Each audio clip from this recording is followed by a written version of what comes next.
makes the housing expensive. And then after doing that research, then I know how to vote for myself, right? It's my own truth finding. As an economist and a psychiatrist, I can help you out on that. Listen, dude, it's not that it's not Matthew. Matthew, it's not that difficult to determine how to price objects in the real world, dude. Do you have a serious question? Hello? And before we go, are you saying that he doesn't have the ability to understand the capacity for the housing in his own country?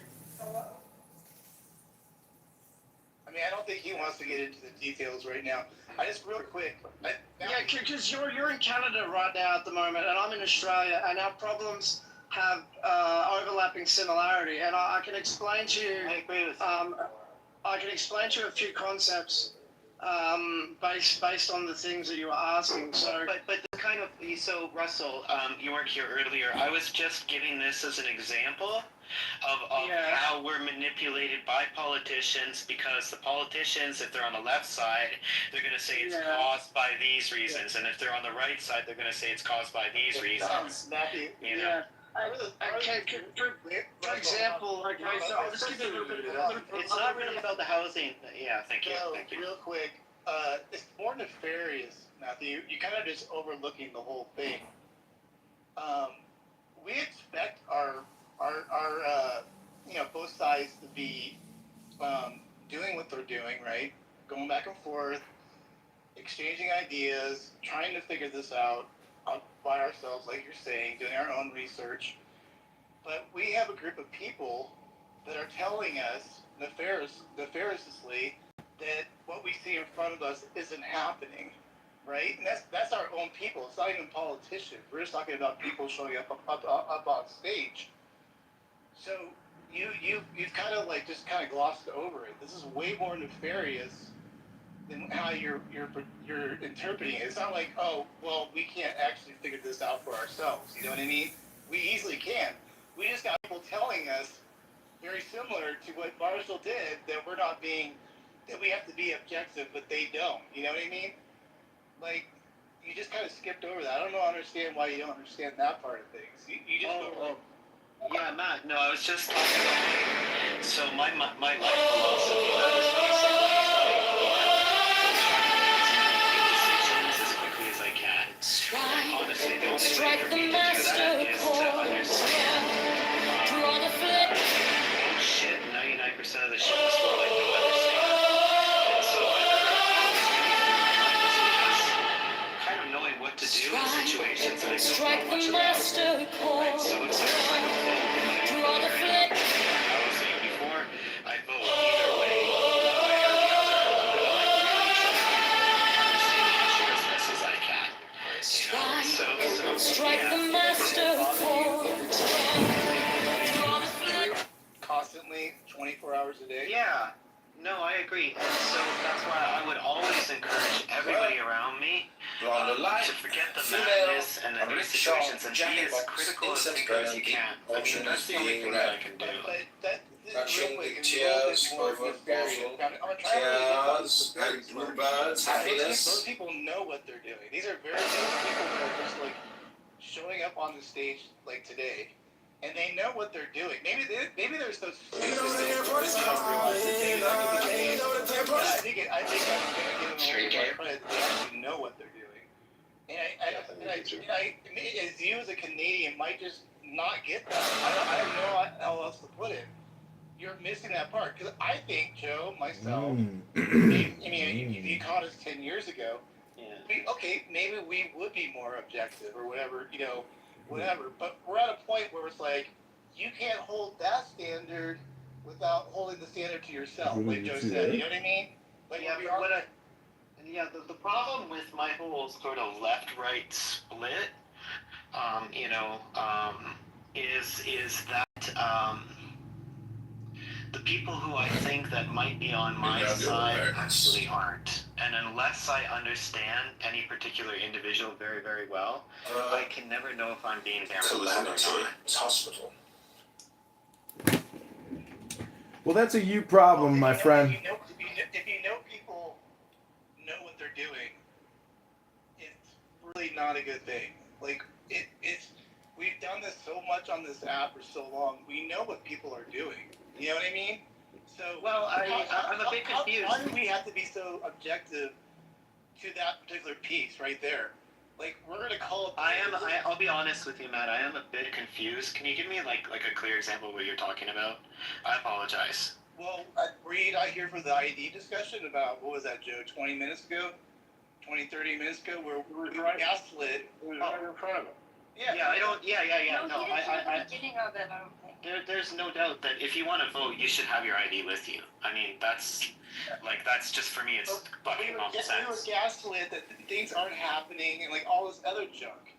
Like, that's what we're talking about. It's a nefarious thing that is being done. This isn't like, oh, let's exchange ideas. This is just literally like nefarious misinformation, things like you're not what you're saying is not completely true at all. Like, this is ridiculous, you know? Right. So what we're hitting at, Matthew, is I had the exchange with Romero about the ID, and I do it in a roundabout way by asking questions, challenging his logic, without just coming out and just stating what my opinion was. Free comes in and states out what his opinion is, right? And right away, Marshall came to the rescue to try and save Romero after you heard them exchange pleasantries between each other, right? So right there you saw this allyship that they have. And then Marshall acted in he gave a layup or an assist to try and diminish the point Free just made without addressing the point Free made. It was just me, because when I heard them talking, I was like, because Marshall does that shit. He pretends he's on the right, but he copes on the left, which is insane. The bottom line is, and this is what I Michael out of the party. Pushback. I would say that we're not being biased. We have favoritism, which is fine. Everyone has a favoritism because clearly I'm on the right, so my favor the right, down left, I favor the left. The bias aspect is that we're being unfair, which is something that I'm against, and I know it's hard to do that because we're humans. Work with our allies when we face a combat scenario. Only third can we actually serve together. And Trump wanting to count out Kim Jong, which he's not going to call it that, but I'll call it that. Certainly does not look all that good. So I'll say those two things about it. So where does it put somebody like you, Marshall? You are a party member and operative. You joined the party believing it to be one thing. Now it's clearly another. Where does that leave you? Hello, moderators. Moderators, if I may interrupt. Moderators, if I can interrupt and just ask a quick question. I'd like to play Marshall Rankin speaking in another room to give you a quick sample of Marshall Rankin. Would that be okay? That's cool. Let me finish this real quick. Give me 10 seconds. The answer to that question is yes, then I'll say a Republican. If the answer to that question becomes no, I can no longer get stuff done for the community, then I will stop being a Republican. So I got a sense of what you just said in this commentary, that when it comes to the local politics, which is of great interest for you, you feel that the Republican Party is worth embracing because they're going to fight for the values locally that you believe in. But how does that, where does that leave you when it comes to the national politics and the Republican Party? Kind of without a home, right? I don't really have a home in the national party. I don't really have a home in the state party.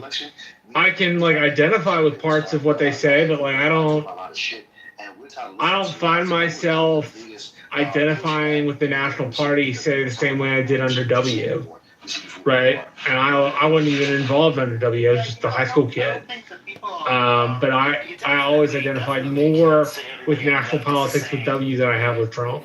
So, does that make it more difficult given the fact that the president is so much underwater? Does that make it more difficult for you to organize on a local basis for the Republican Party?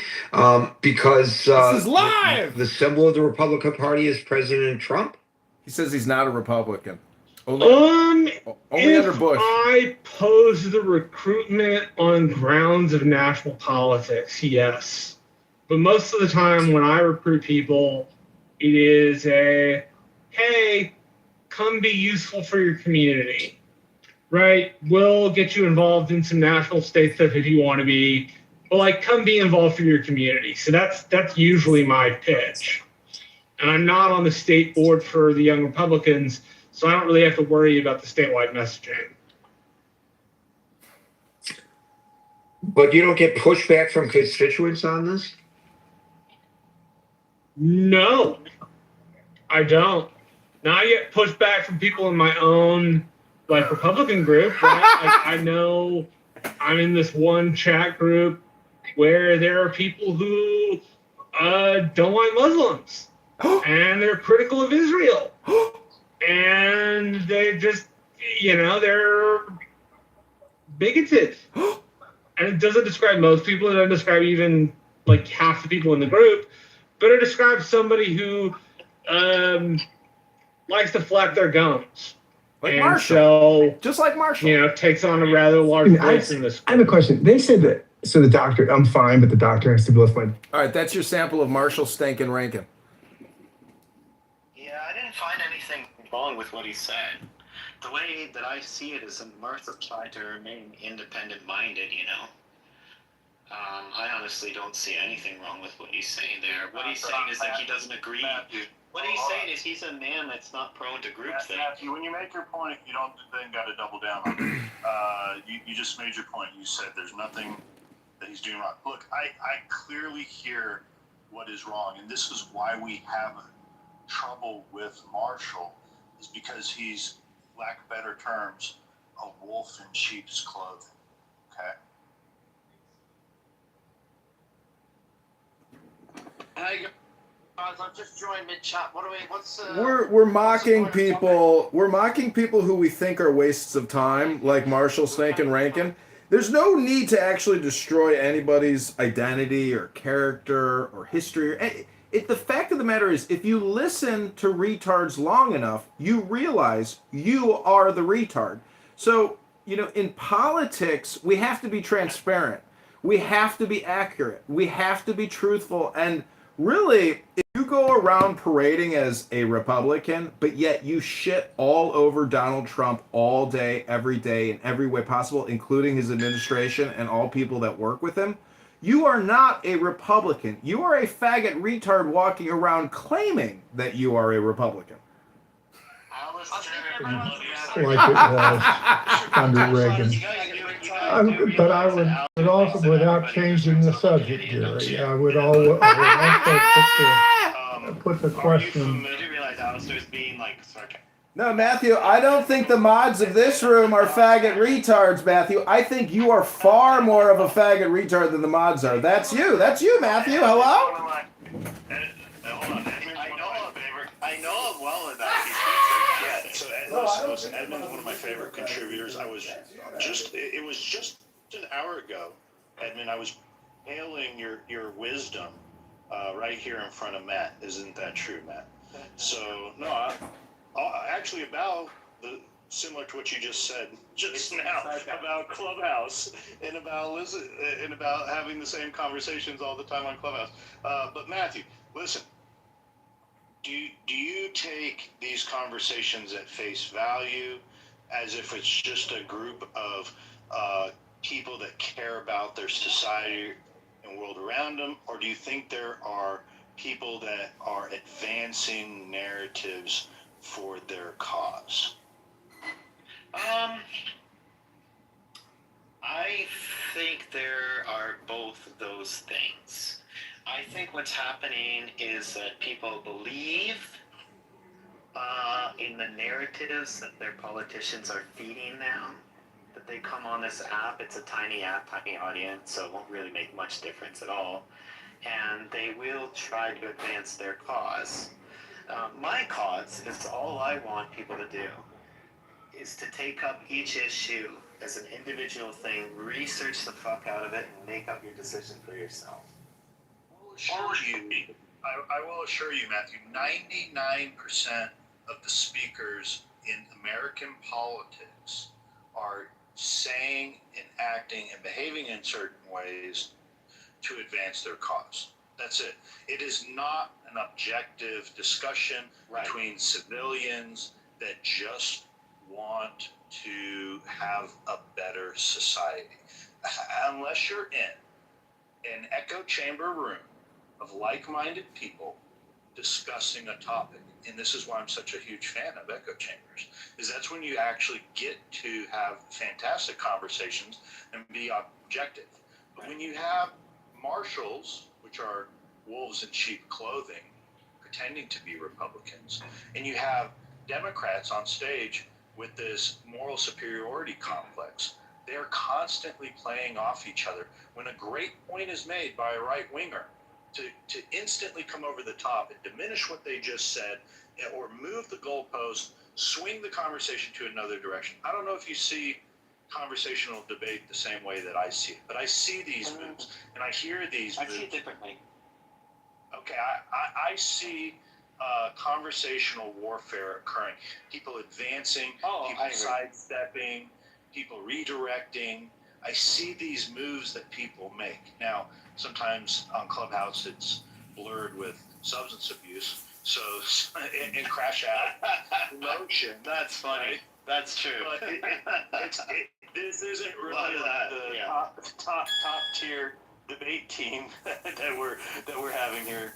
But I can assure you, 99% of the American speakers are when they're talking politics, especially when they are talking with opposition, that they are not being objective ever, 100%.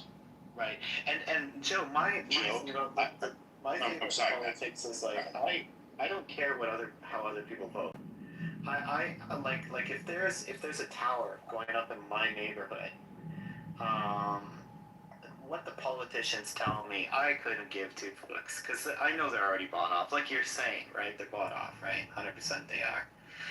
What I want to do is I want to know if that tower is going to be any good for me or not, right? I want to know the issue at hand. I don't care about the drama or the pro wrestling.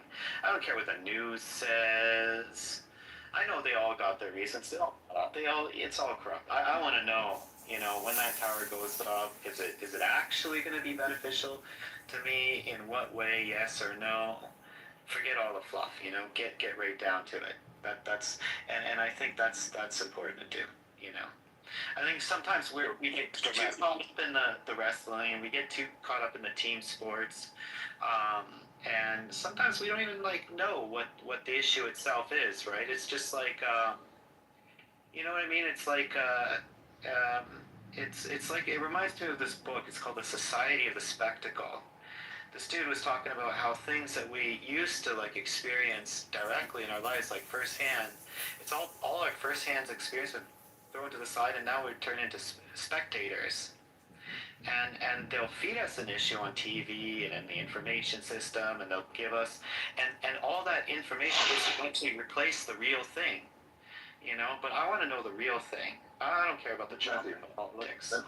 Let me hop in for a second. I wish I could do what you're doing some years ago, because the problem is that historically, not historically, in recent times, we've had an assassination of a public figure, Charlie Kirk, of course. We had several assassination attempts on our president. We had assassination attempts of vice president, which a lot of people don't know about. All these about somebody affiliated with the LGBT community, ironically. We've had tons of attacks on personal citizens, which you typically don't hear about. I forgot the guy's name, a guy that was stalked and killed, something done. But anyhow, I'm not going to go on forever. The bottom line is, if it was just a matter of opinions, and we're kind of just missing the point here, that would be more in line with what you're saying. We have actual actions happening to where people can't walk around with their Trump supporting shirts or hats on, or stuff on their cars, because they'll get vandalized, they'll get attacked, shot at, stabbed, jumped, etc.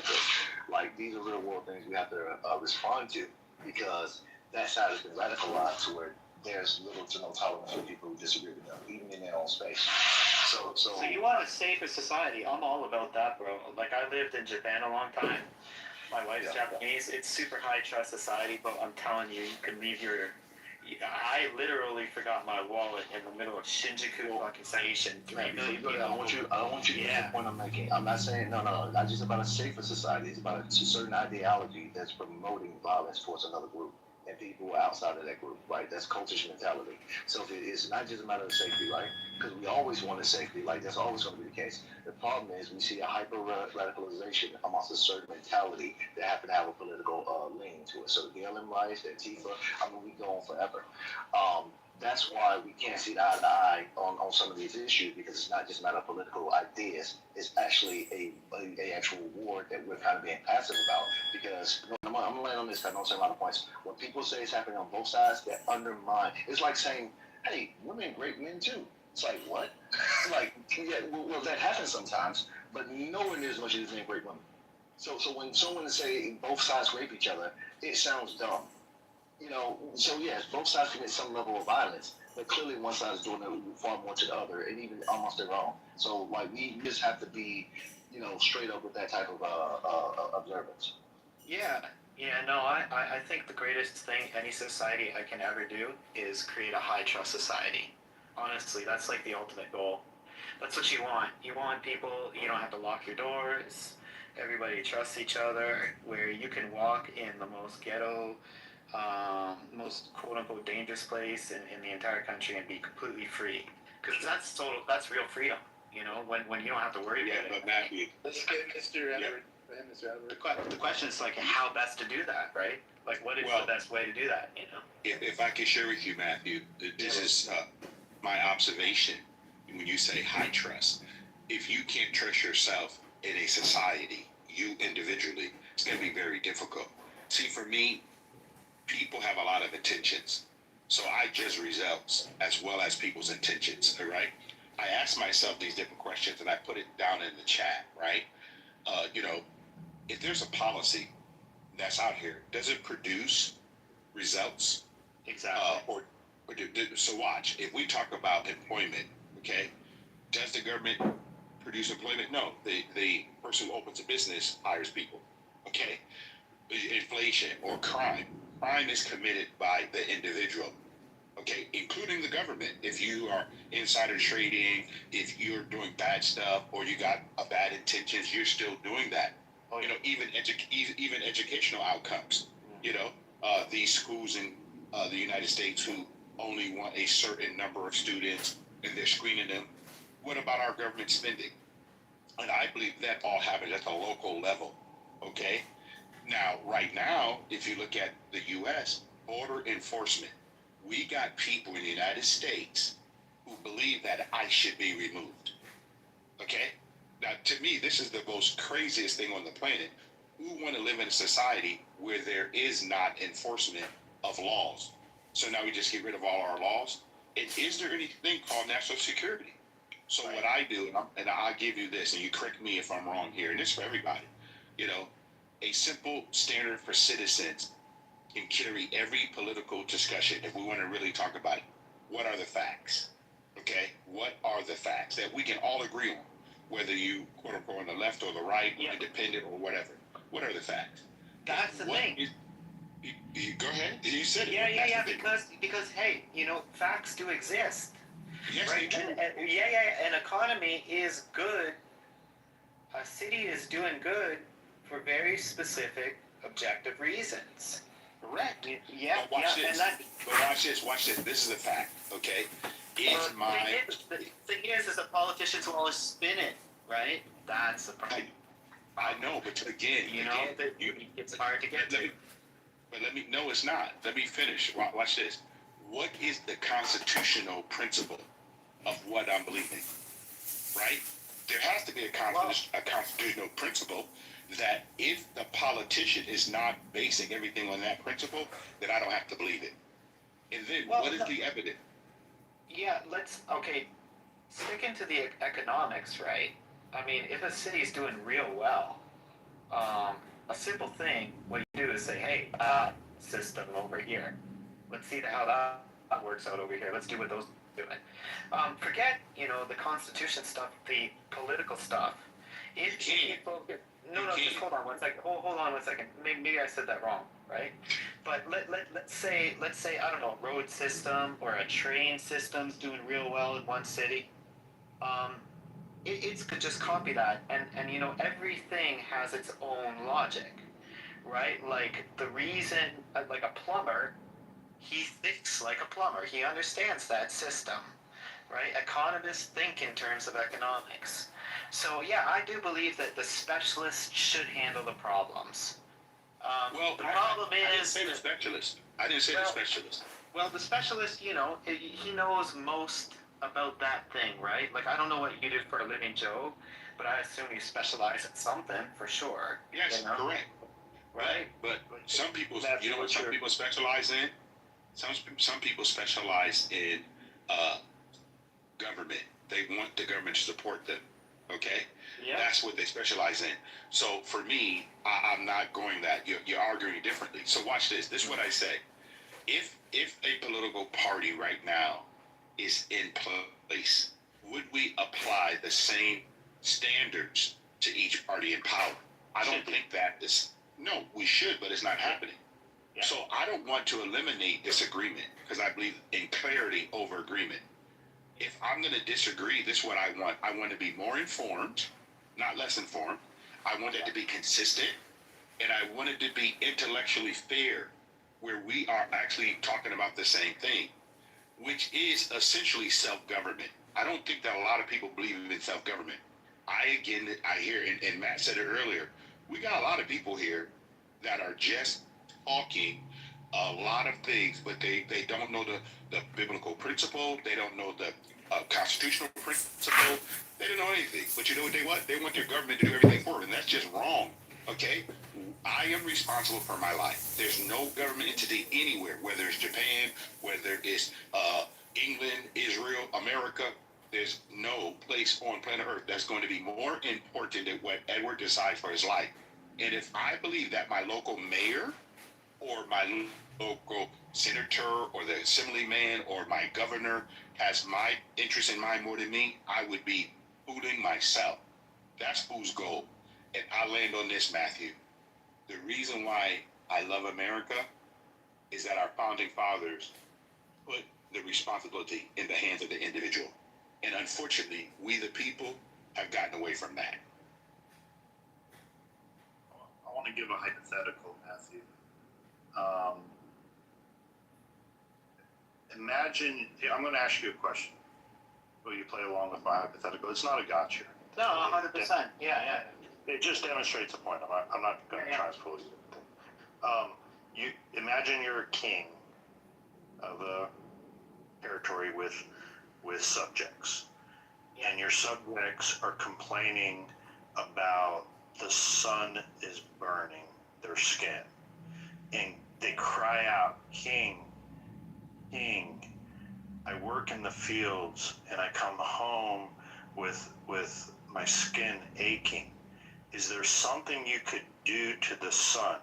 Now, are you going to, as king, are you going to objectively offer a solution or give them what they want to hear? Yeah, exactly right, Joe. So the problem is that the politicians know that people want to be lied to. You know? At risk, if say the king comes back and says, well, you know, there's nothing I can do about it. I know you work long hours. Maybe we could shift it working at night, and you come in objectively like that. Well, now the king is at risk of losing power, right? Rising up, chopping exactly.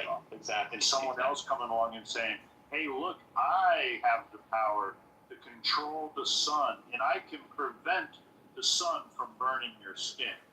Right. That's all. Yeah, and that's why I keep going over this point over and over again, right? Is that for me, the point of my life is to try to make as many good decisions as quickly as I possibly can. So when I don't know something, I'm going to go to that specialist, right? And so if I don't know anything about sunburns, right, Joe? Let's say I'm living in this kingdom, and I don't know anything about sunburns, and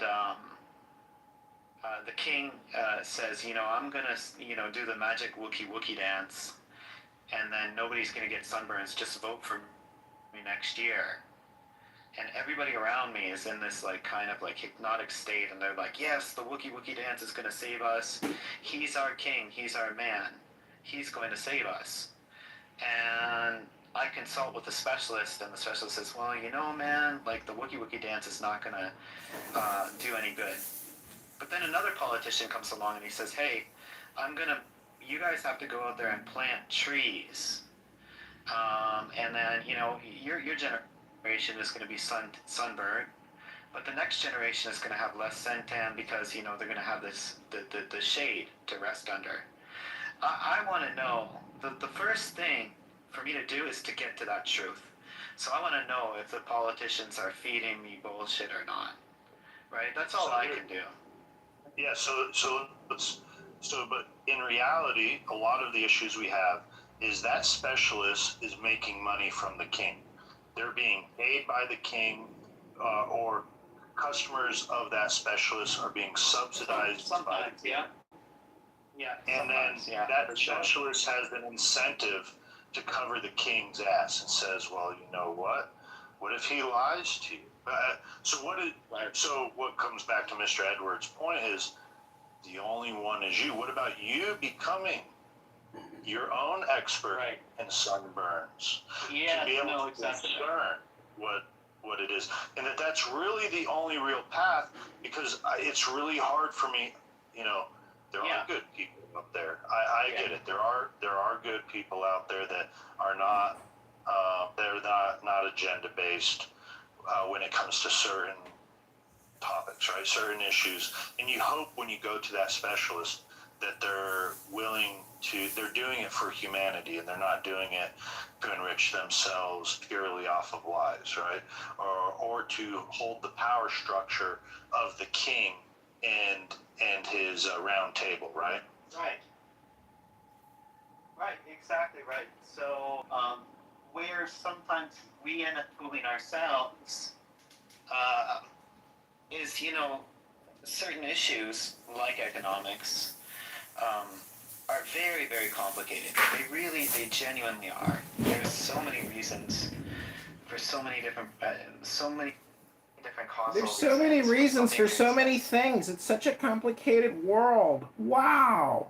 Listen, the point is, ladies and gentlemen, you are all wasting your time 99.9% of the time on this app, and maybe even off of this app. All I'm trying to tell you is, if you listen to faggot Canadian retards all day long that can't shut their fucking mouth and put a fucking zipper on it, you could be the faggot retard that you are criticizing. I'm just saying. Hello? People like Alistair are actually part of the system. They don't want you to actually think. And that's why I'm a threat to him, because he... Let me get the projection mirror and hold it up to your faggot face. I am now holding a mirror up to your faggot projection onto me. This is how projection works, real time. You have been captured in my projection detection system, faggot.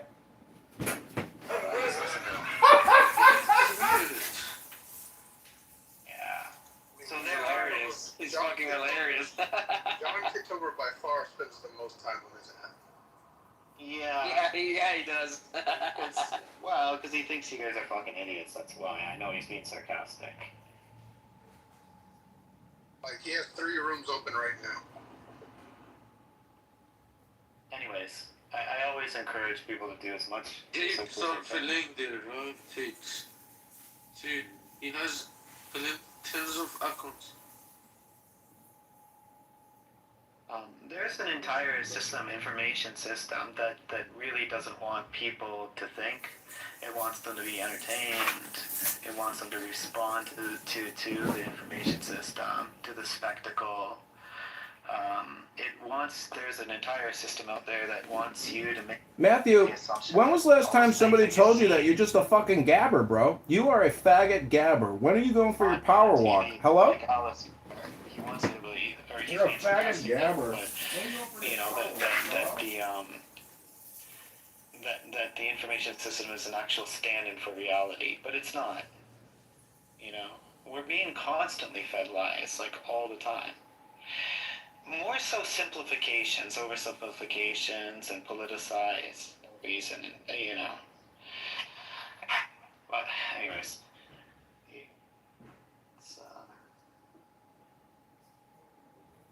In major politics, simplification plus authenticity comes first. Then details go to the other layers. Matthew, where's the biggest propaganda coming from, like within or outside the United States? There's a lot of propaganda coming at us from almost every informational sphere that you can possibly imagine. Here, I want to shift a little bit. I don't know if you're trolling us, but would love to hear from you. I am sorry, I'm not trolling anyone, and I'm sorry for my accent. I have an Indian accent, but I so respect you all, but I just feel like this country is being unfair to legal immigrants. Definitely. And Share with us. I don't know, because look, I am a heritage American that I feel overwhelmed. I feel overwhelmed by the level of immigration that has occurred here recently in America. That I feel like either the culture I grew up in is changing, and it's being watered down from immigrants.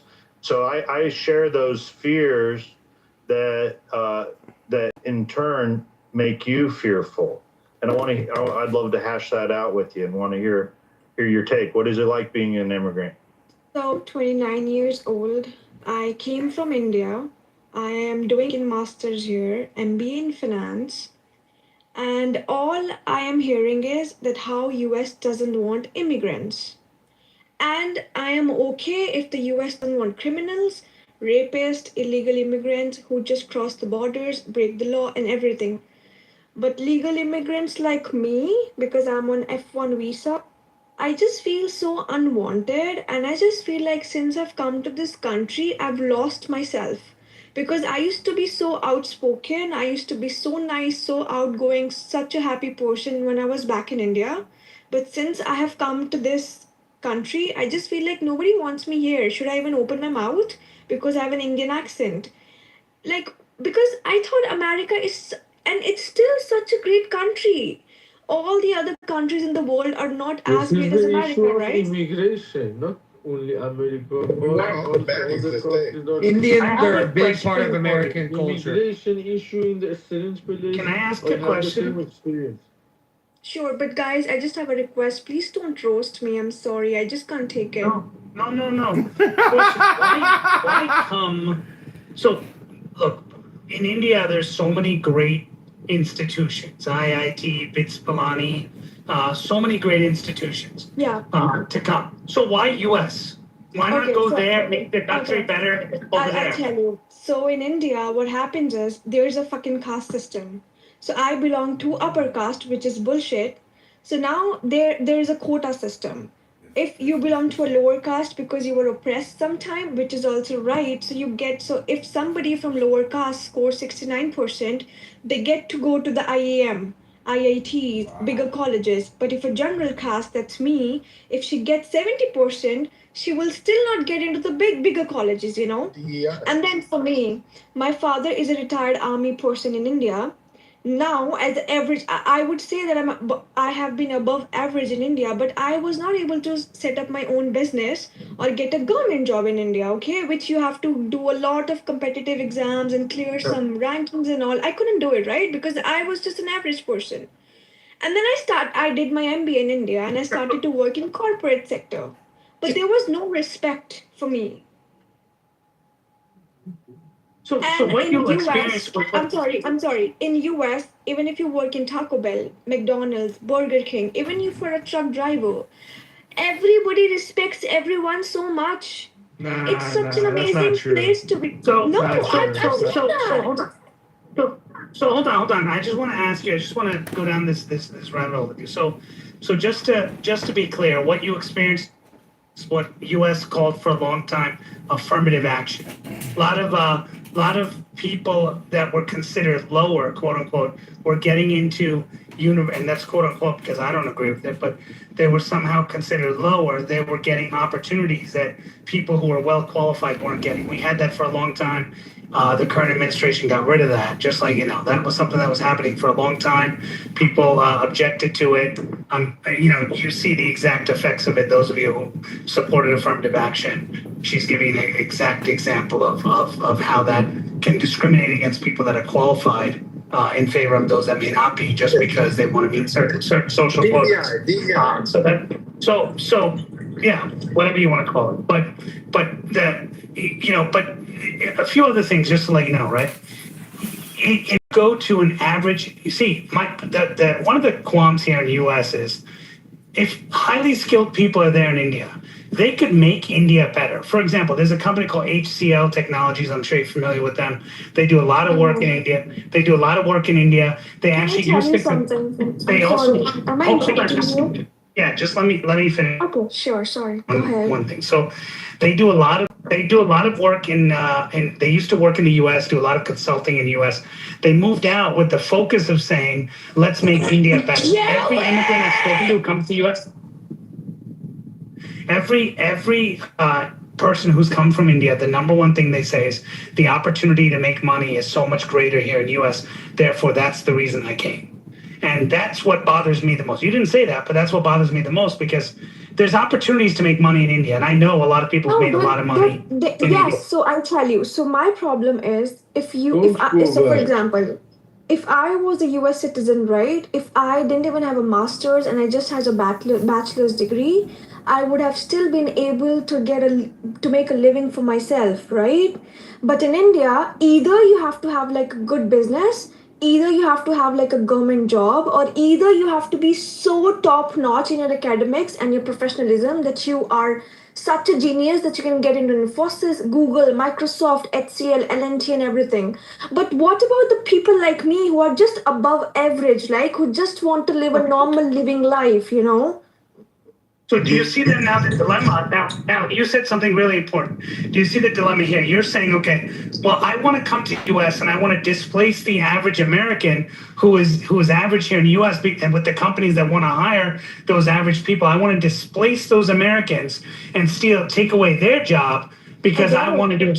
So that's the mentality that's there. So why should you coming from another country should take the jobs, right? Exactly my point. Now, can I tell something about it? I am dating a white man, okay? And I was just telling him yesterday, I was like, I literally understand that why are you guys doing it? And it's literally, so like if in India, somebody comes and be like, oh, I'm taking all the Indian jobs and all, maybe we would have a problem, maybe we would not have a problem. But now my point is, and I understand like immigration is getting so much overwhelming in US because US is the greatest country in the world. She came with visa. Opportunity is hers. You don't have to explain much. They gave you the opportunity. Now he says why? You gave the visa yourself. Yeah, and your first problem is you're dating a white man. Right? I'm sorry, I can't hear you guys. Don't worry, we can't understand him either.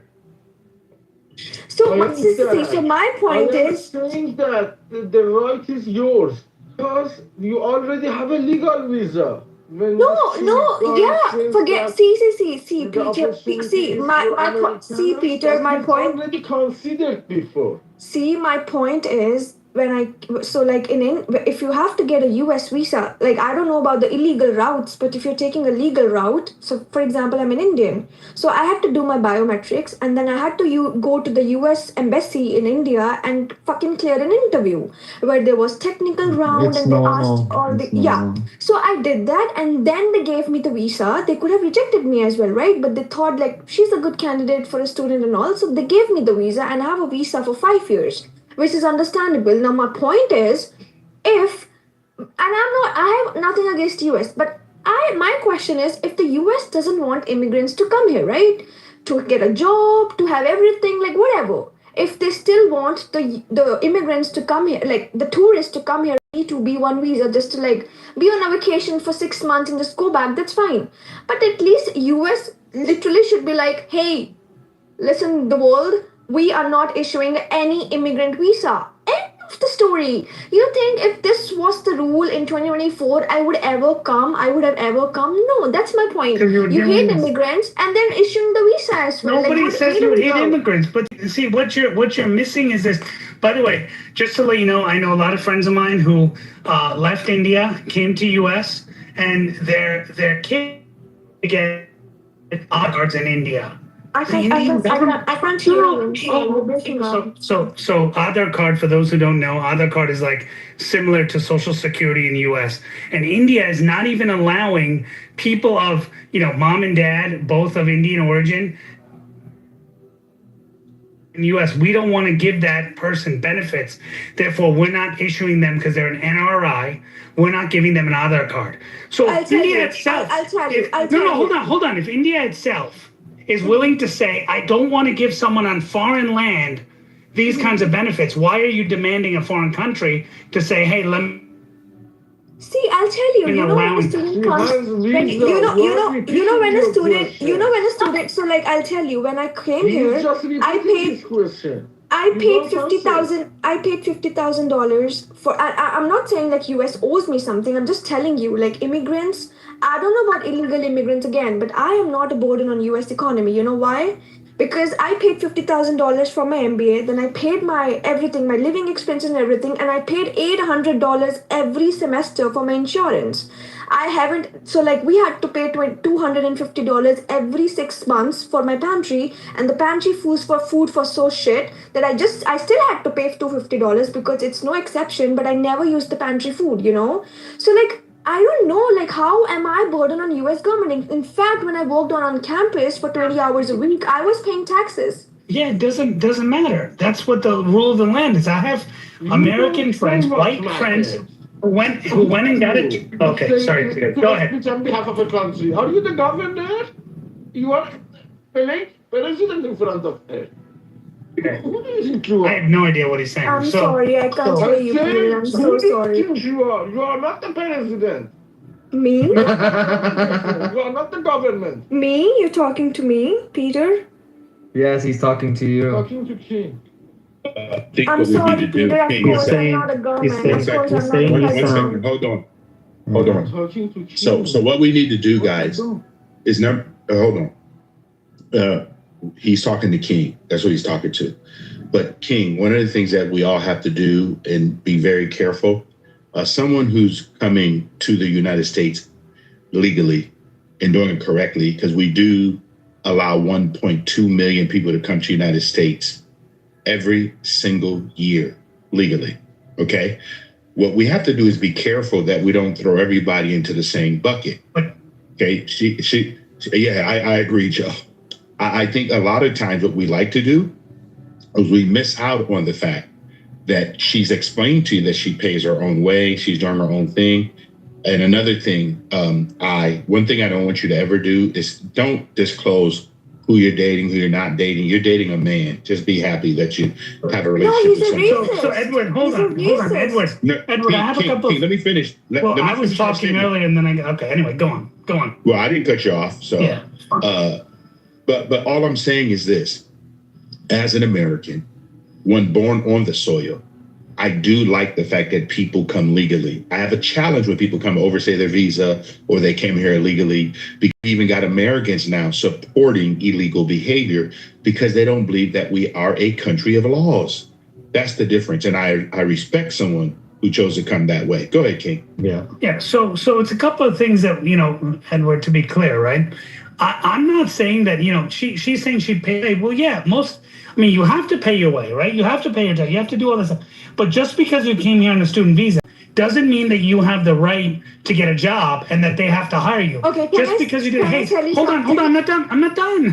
Like, okay, you let him talk. You didn't interrupt because he was saying something maybe positive or whatever. So but not fair for you to say, hey, because I'm here, I'm working hard. What about the American citizen who's working his butt off at McDonald's and Taco Bell that would love to have that $40,000, $50,000, $60,000 a year job that you're now going to take from them. But they're not because educated you can. enough. Americans are not even undergrad. Oh, there you go, guys. That's what I've been waiting for her to say. Barack Obama's comment. And that's even Barack okay. Obama's famous comment. Hold on, guys. Hold on, Barack no, Obama's King, 1 second, famous King. Dude, I'm not done. Oh my God. All right, Ed, go on, Edward, go on. Why does everyone interrupt? No, I'm not interrupting you, King. But Peter, 1 second, Peter. 1 second, You Peter. should have let him finish. No, okay, King, you want to go ahead and finish it? I just want to raise something up. So go ahead. Well, bro, she made a good point. Like, if the person isn't qualified, Let King go. Let King go. Let King go. I think his connection is bad. I think that's why. Yeah. What she's saying is illogical. You know. Let's say King. King, are you back, King? She just Are you back, King? millions Yeah, of I'm Americans. here. Can you hear me? Okay. I I'm can in hear a you now. parking Go ahead, garage. King. Finish. I'm in a parking garage. So there's a famous statement by Barack Obama, which I've told Joe and other people many times. He said, the reason we need to bring in immigrants is because Americans just aren't capable. Well, are Americans afforded the opportunity? Hey, let me tell you this. There's a website, which I'm sure you've heard of, called King, I'm sorry, but you're breaking up. I'm sorry. which did training to people that don't. Can you repeat it? I'm sorry. Okay. Hey, you're lying. Okay, go back. You broke up a bit. Go back. Yeah, just go back. It's called what? You listening now? Can you hear me? Hello? Yeah, you sound better. It's called what? Go back to that and then go from there. Okay. So That's a good point. Oh shit, we can't hear nothing now, King. No, stop trolling him, King. We can hear you fine. I can't hear him at all. I can't hear him. King, I couldn't hear you. Edward, Please stop repeat it, trolling. King. King, everybody I'm not heard- trolling. Stop. No, stop. Florida, stop. You didn't hear what he said? Please repeat, King. Okay. Please repeat, King. What are you, deaf? All right, King, you gotta repeat it. Go. Okay. So I'm saying there's a website called Soleika.com. Okay. This website was a site created by Indians. And basically what it does is it provides training to the training it provides is to Indian Americans or other, well, not Indian Americans, but Indians that are in this country, teaching them different skill sets and helping them get placed in jobs. And what they do is they place you, they'll say like, okay, we're going to teach you IT consulting or we're going to teach you QA, QC. And they train those people. But when Americans go to get trained on it, they say, oh, we won't bring you on. Why? Because then we got to give you health care. We got to give you all those things. But if I bring an Indian who's doing on a student visa, I can say, hey, I'll sponsor you H1. It's basically slavery. I'll sponsor you on an H1. I'll give you whatever amount of, I'll pay you $30 an hour, right? No health care. And I'll give you an H1. You're grateful for it. And so you're going to work with me on it. And I've talked to the people because I know the people that run those trainings. Okay. And actually I'm of the same, my parents are of the same descent as the people who run those sites. So I know the people who run it and they said, yeah, if we hire an American, we got to give him health care. Why would we hire an American and train him when we could hire an Indian, pay him cheap, and they're on F1 and they're desperate for a visa and we could bring them on and we could train them and do it. So it's not that Indians come in naturally smart, able to do these jobs. They're afforded opportunities to do these jobs that others aren't afforded to simply because the cost of an American is so expensive because we want health care, we want benefits, and we want all that stuff. So don't say that Americans aren't capable. If you give Americans a chance, many of them can exceed. Many of them are educated and can surpass probably what most people can do, but they're just not given the chance. And the 44th president made a comment saying Americans aren't capable. Maybe some aren't, but many are. Yeah, I don't think it's an either or what we're Can I saying. say something, guys, now? Yeah, go ahead. King, I literally understand your point. I swear I totally get it. But the point is, as per me, since I've come to this country, okay, first I need to tell you guys what F1 visa is, okay? So you get like 2 years of study in a university, and especially US only allows immigrants who are willing to do a STEM course, okay? Now STEM stands for science, technology, engineering. Yeah. Okay, King, let me complete, please. If you are a STEM student, you get 3 years of visa. sorry, 5 years of visa. And if you're not a STEM student, then you can just study for 2 years in this country, go for 1 year of OPT, and then go back home. But if you choose to study a STEM degree, you have a 5 year of visa, 2 years of studies, 1 year of OPT, and then 2 years of STEM OPT, right? It's actually and then two years of OPT. No, 1 year of OPT. It's 24 months. No, You can look. listen to me. Yeah, you can please do look it up. It's part of my job. I know. Let her land, bro. Let her land. 1 Tell year her of story. OPT and 2 years of STEM OPT. If you are doing a STEM, please look it up. You get an extra extension for 24 months. What are you talking about? So it's 12 months and then another 12 months. So that's 2. So no, so like 1 year is for OPT and 2 years is for STEM OPT extension. All right, go on. Let her go on, bro. Okay, so the total visa is for 5 years. Now, in those last 3 years, once you're done with your degree, if an employer is willing to sponsor you, you get to stay in this country for 3 more years. If they are not willing to sponsor you, just go back. Yeah. Now, my point is, unfortunately, I fucking wish India was as open as US so that everybody could get the same opportunity in India, because the competition is so high. Everybody is graduated, everybody is having PhDs, everybody is having masters, and they just want to get out of the country because the country doesn't care enough for our people, which is sad. And this is why all the Indians or the other immigrants have to go to Europe, UK, New Zealand, Australia, Canada, and all. And now some people land up in US just like me. And I get it. Like, so now my point is, like, King, you were just saying, like, okay, so now that we immigrants come here and then we take up the jobs for the US citizens. And I'm sorry, King, please don't take it wrong. If I am 2 masters and I have a technical degree in STEM finance, right? And if a US citizen, okay, is also having a finance STEM or 2 masters or even not a degree, let's just like technical skills, of course they're gonna get hired. And I will not get hired. You know why? Because they have much more skills than me and much more experience than me. And it's no wrong in that. And I'm not saying that US fucking owes us to give us a job. No, yes, and I know you guys won't agree. Problem for immigrants, not only US. And I get it, like you. So Yeah, right this now, is a problem for all immigrants. yeah, so like companies were actually hiring for immigrants, but now the government, which is also okay for the organizations, because they're scared to invest in an employee. And they do not want to invest in an employee whose visa status is not even constant. Someday they can get an H-1B, someday they can just get the kick out of the country. So they don't want to invest in an immigrant, right? Which is fine. But my point is, if an American citizen is having 2 masters, 1 master's, an undergrad, and I am also competing for the same job, whoever has the more skill will get the job. And please don't, so like this, so like That wasn't however your you original say, complaint, right? That You were is just not saying your it's hard, truth. right? That is not Let's- your truth.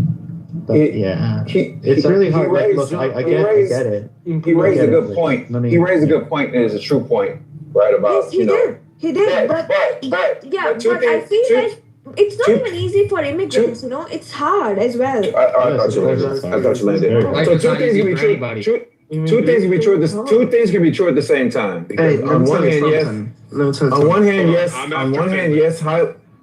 hand, yes, highly educated, because they are highly educated immigrants are coming in here getting visas, and they are undercutting Americans that want the benefits, right? But also, if you've ever been to graduate school, like I have twice, most of the freaking graduate schools are full of freaking immigrants, right? You know what I'm saying? That's just the reality. Americans, we're not competitive educationally because our our universities are amazing, but our K through 12 schools are trash. They're just not good, and we're not competing, especially in the STEM fields, which is why corporations were looking across the border, which is why we were so attractive. Exactly. And so we gotta fight with that. Also, we also took away workers' teeth, right? We said unions, bad, fight on your own. Right? Fight on your own. Instead of collectively, fight on your own. And then we get corporations saying, we have the upper hand and we can slap you around, which is why they're allowed to do stuff like this. Thank you. I'd like to speak. I would just want to add one last thing. Real quick. I was after Mr. I just wanted to ask you a couple of questions, actually. Are you currently here on an F1? Me? Mm-hmm. Oh, yeah, I am. You are? How many more years of eligibility do you have? 3 years only if I get a job. Otherwise, I have to go back, which is fine. Okay. Now you're seeking- freaking out, Wait. right? Yeah. Are you interested or It like? doesn't Do you seem wait? Do you want to like end the? Do you want to get U.S. citizenship at the end of this? But Is that your goal? Yes, but I know for sure that I would not be even able to get a green card, and which is fine. Okay. Well, wait. How old are you? I'm 29. Is that you in your PTR? Yeah. Is that you in Shoot your your PTR? shot. Picture? Is that you in your photo? Yes, yes. You want a green card? Okay, You're sure. married? Do you want to move to Dallas, Texas? There's a lot of Indians in this area Oh my already. God. Oh God, so now it's turning into roasting and bullying. Okay. No. No. He's saying get married, get a green This card. is the He's just trying perfect to hit on- example. There's no assimilation. She don't get the jokes because she don't belong here. Hold on. I gotta say It's hard something. for me I to gotta- understand hold on, the accent. Hold on. Then go home. Guys, leave her Yeah, alone. I will go home. Don't say one Guys, thing. guys, leave her alone. I fucking paid money. Guys, Okay, stop leave- it. Leave Bro, her alone, guys. They're just teasing you. Let me just But I'm not ask. teasing them. Can I just I just want to ask her something because you said everyone talked about our capability. Just You remember, guys suck.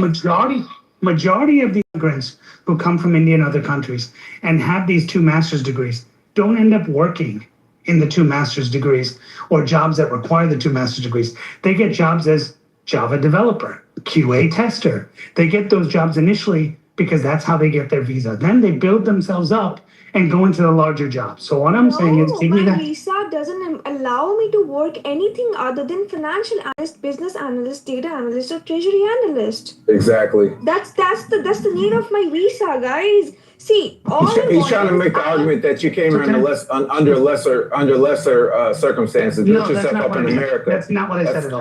Okay, I'll let you That's not what I clarify. said. The best I'll let you city clarify. in America So for that- King, I so that- don't understand why you think there's you're an better entire than them. community So that- of Indians that's who not work what I in your said. field So that can- will be able to help you get Okay. connections Okay, can I within finish? your area I of don't study, want within to. your Okay. area No, Can of I finish? I don't want to education. Oh, go. Jesus. I don't want to Jesus. take any Florida, you have illegal no idea route, about this bro. process.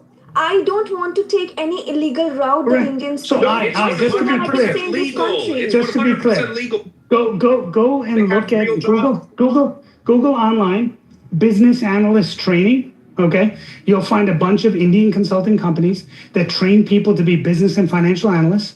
Okay, including a company called SVAM.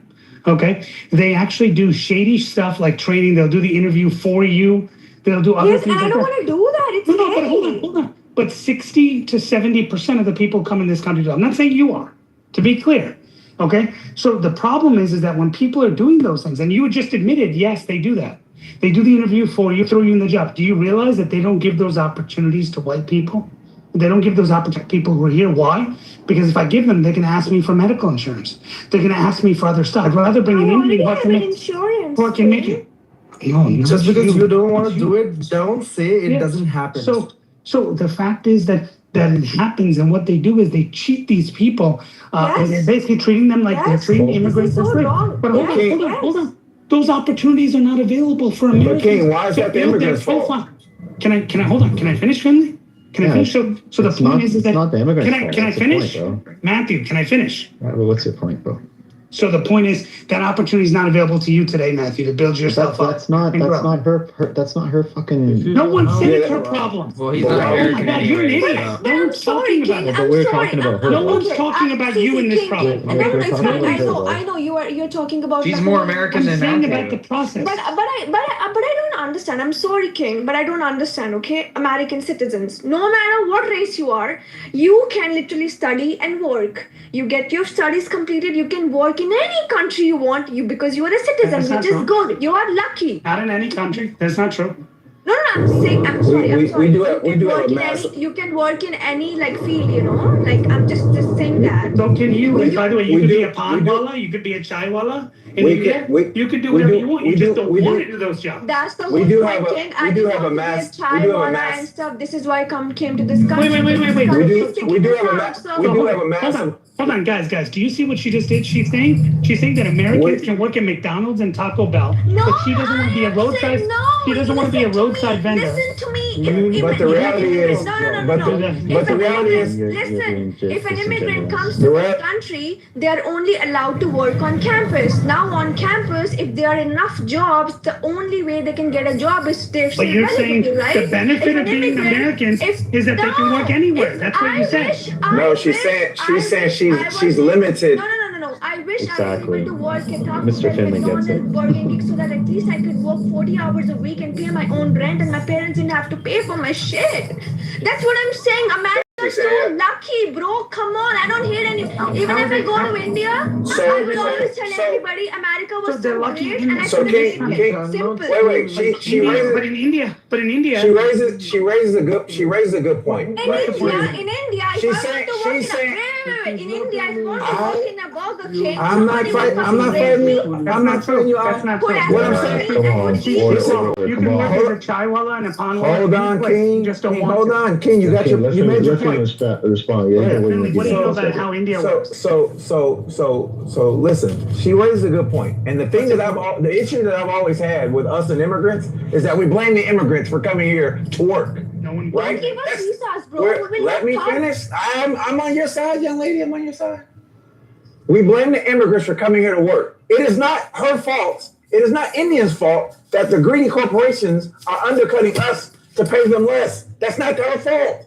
That is absolutely not her fault. Okay. Right? That's our fault that we allowed to happen. So I am not mad. I am not mad that an immigrant comes here to work and undercuts me. I'm not mad at them. They're trying to feed their family just like I am.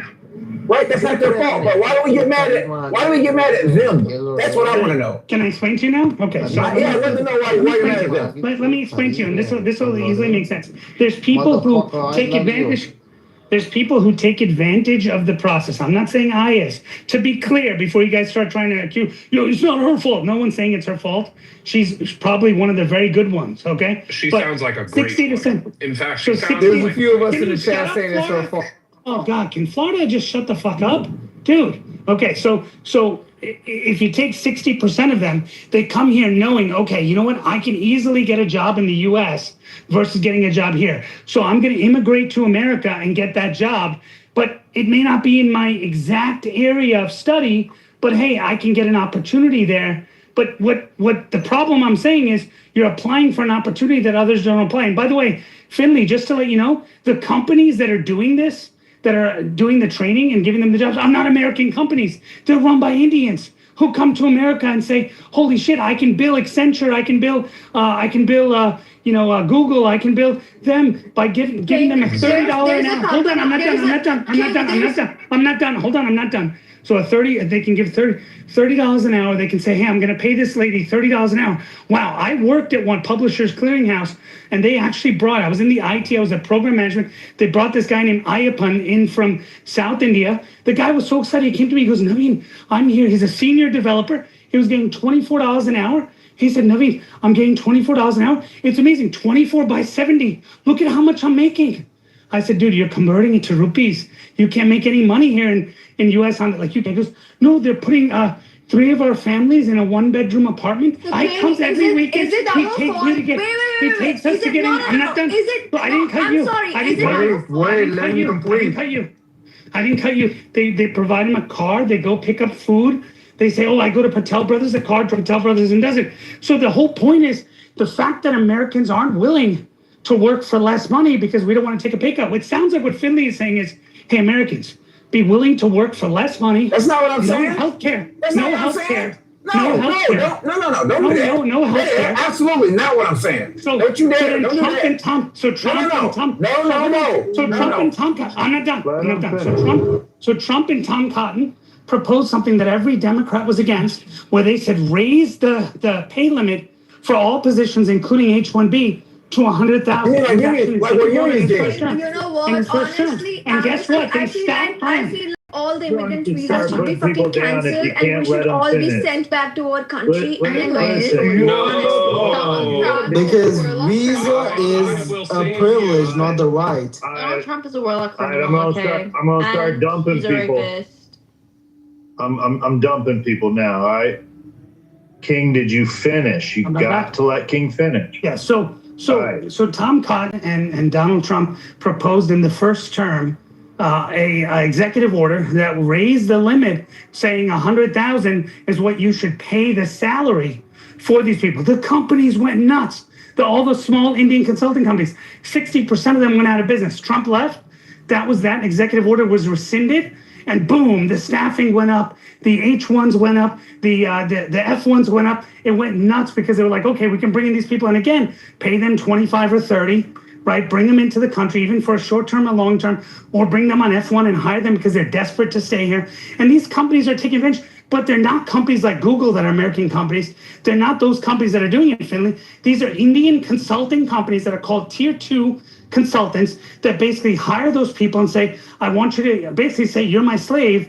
I'm going to get you this position. I'm going to pay you $20, $30 an hour, and you're going to work for me. I own your visa. Wait, you're my bitch. It easy. You're guess, yeah, I'm their bitch, whatever. But can you take it easy? I didn't say you. Out of breath. But I didn't say you. I get it. I get your point. Please relax. Just take it. He doesn't need your help in telling him how the fuck to speak, woman. Hey, listen, Adams. You and I are cool, but don't you talk. She can barely understand English vernacular, so she doesn't need to be telling him how to speak. She speaks very fluent, And he's also Harvard fucking educated. He's also Harvard educated. Yes, I'm hardly educated. I'm illiterate, but he's getting out of breath. I want him to relax. What's wrong with that? Perhaps you should shut up and stop interrupting him. I love her. Oh my God. King, what you're saying is because I find it crazy that the president wanted to write an executive order to mandate a minimum wage. Did you say? No, he said foreign. Hold on. He said people on visas should get an equivalent wage to what the economic for that minimum wage. No, it's not a minimum wage. No. Oh, it isn't $100,000. Didn't you say that should be the wage? No. So he's saying a person. So if you actually read the whole, I recommend you read the executive order. So in it, he says, hey, if you take a senior IT developer and you do the market research and you figure out what someone would be paid who's a U.S. citizen, right? It may be 100,000 in that particular area. Right. He's setting a floor. He's setting a floor for the wage. Right. I get it. Whether or not you don't want to call it a minimum wage or not, that's what it is. For immigrants, correct. Right, but that we literally this unions literally do the same thing, right? What? Unions do the same thing. They say, listen, we should be paid X amount of wage, right? This should be the minimum that we should get for this job, right? They do the exact same thing. There's not a difference. This is the principle. Okay, so what was the principle? Let me finish. I'll let you finish. Did you read the EO? Let me finish. I don't need to read the EO to understand the principle. It's based on qualifications. It's based on qualifications. The unions do the same thing. You can't just walk in the damn store. It's not based on qualifications. It's based on. Hey, we're in the union. You have to have a basic the qualifications to get the job. Absolutely. He's right. Right. Now, so unions are saying, we're worth this much. You need to pay us this much. Stop shortchanging us. That's the same thing that you're telling Indian firms to do, right? Which makes the job more fair, right, and competitive, right? But what you're saying, but now you're saying because all they're doing is practicing capitalism. If I can get the labor for cheaper there, that's what they do. That's literally what capitalists do. Why would I pay more if I don't have to? But unions again. So you're supporting capitalism in that. You think that's the right approach? Listen, that's right. Listen, I'm not. No, I don't. If you're for underpaying let me. If you allow me to respond and finish my statement, because you're putting words in my mouth that are false. I am saying that's what capitalism does. I didn't say I support that. I'm giving a statement of fact. Now I'll give you my position. I am very pro-union, because I think capitalists are very greedy, and I think that they're hyper unfair to labor. And so that's why I'm pro-union. I'm not saying they're perfect. I'm not saying they're perfect, but I'm very pro-union. Very immigration and stops people from hiring them because the view is, well, if I'm going to have to pay that much anyway, why would I hire an immigrant when I can hire an American? Visas, but that's okay because they're hiring Americans and they're paying them what the market value would be. In other words, they also said in it, you have to provide benefits to those people. That's what Trump said. You have to provide benefits to those people.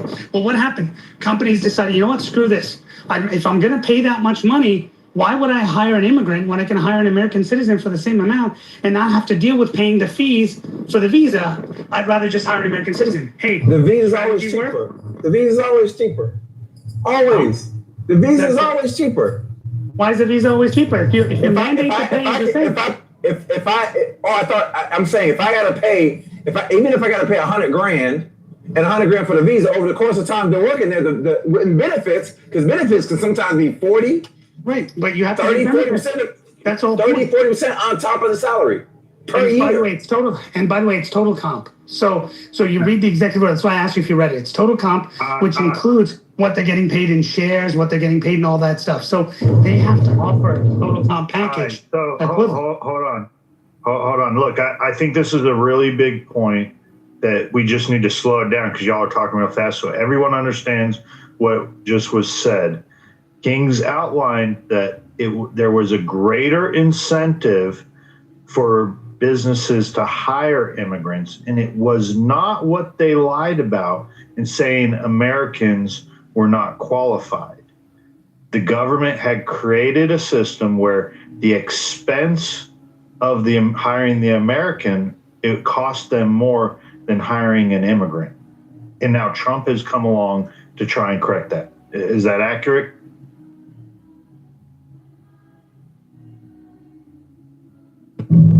If we were in a unionized environment, he wouldn't have to correct it because we'd be pro-union. We'd have more unionized shops. And the unions would collectively. What does that even mean? It means that the unions would have collectively bargained, and then you couldn't undercut them. Now listen, wish in one hand and shit in the other. Which one do you think is going to fill up? I'm just telling you that as a pilot, they can't undercut my salary because I'm in a union. We all got to get paid. We all got to get paid when we get paid. Joe, let Finley cook. Well, they do have immigrants in my field, Joe, and they have to pay them when I get paid. Right. They can't undercut us. So Finley, it's interesting.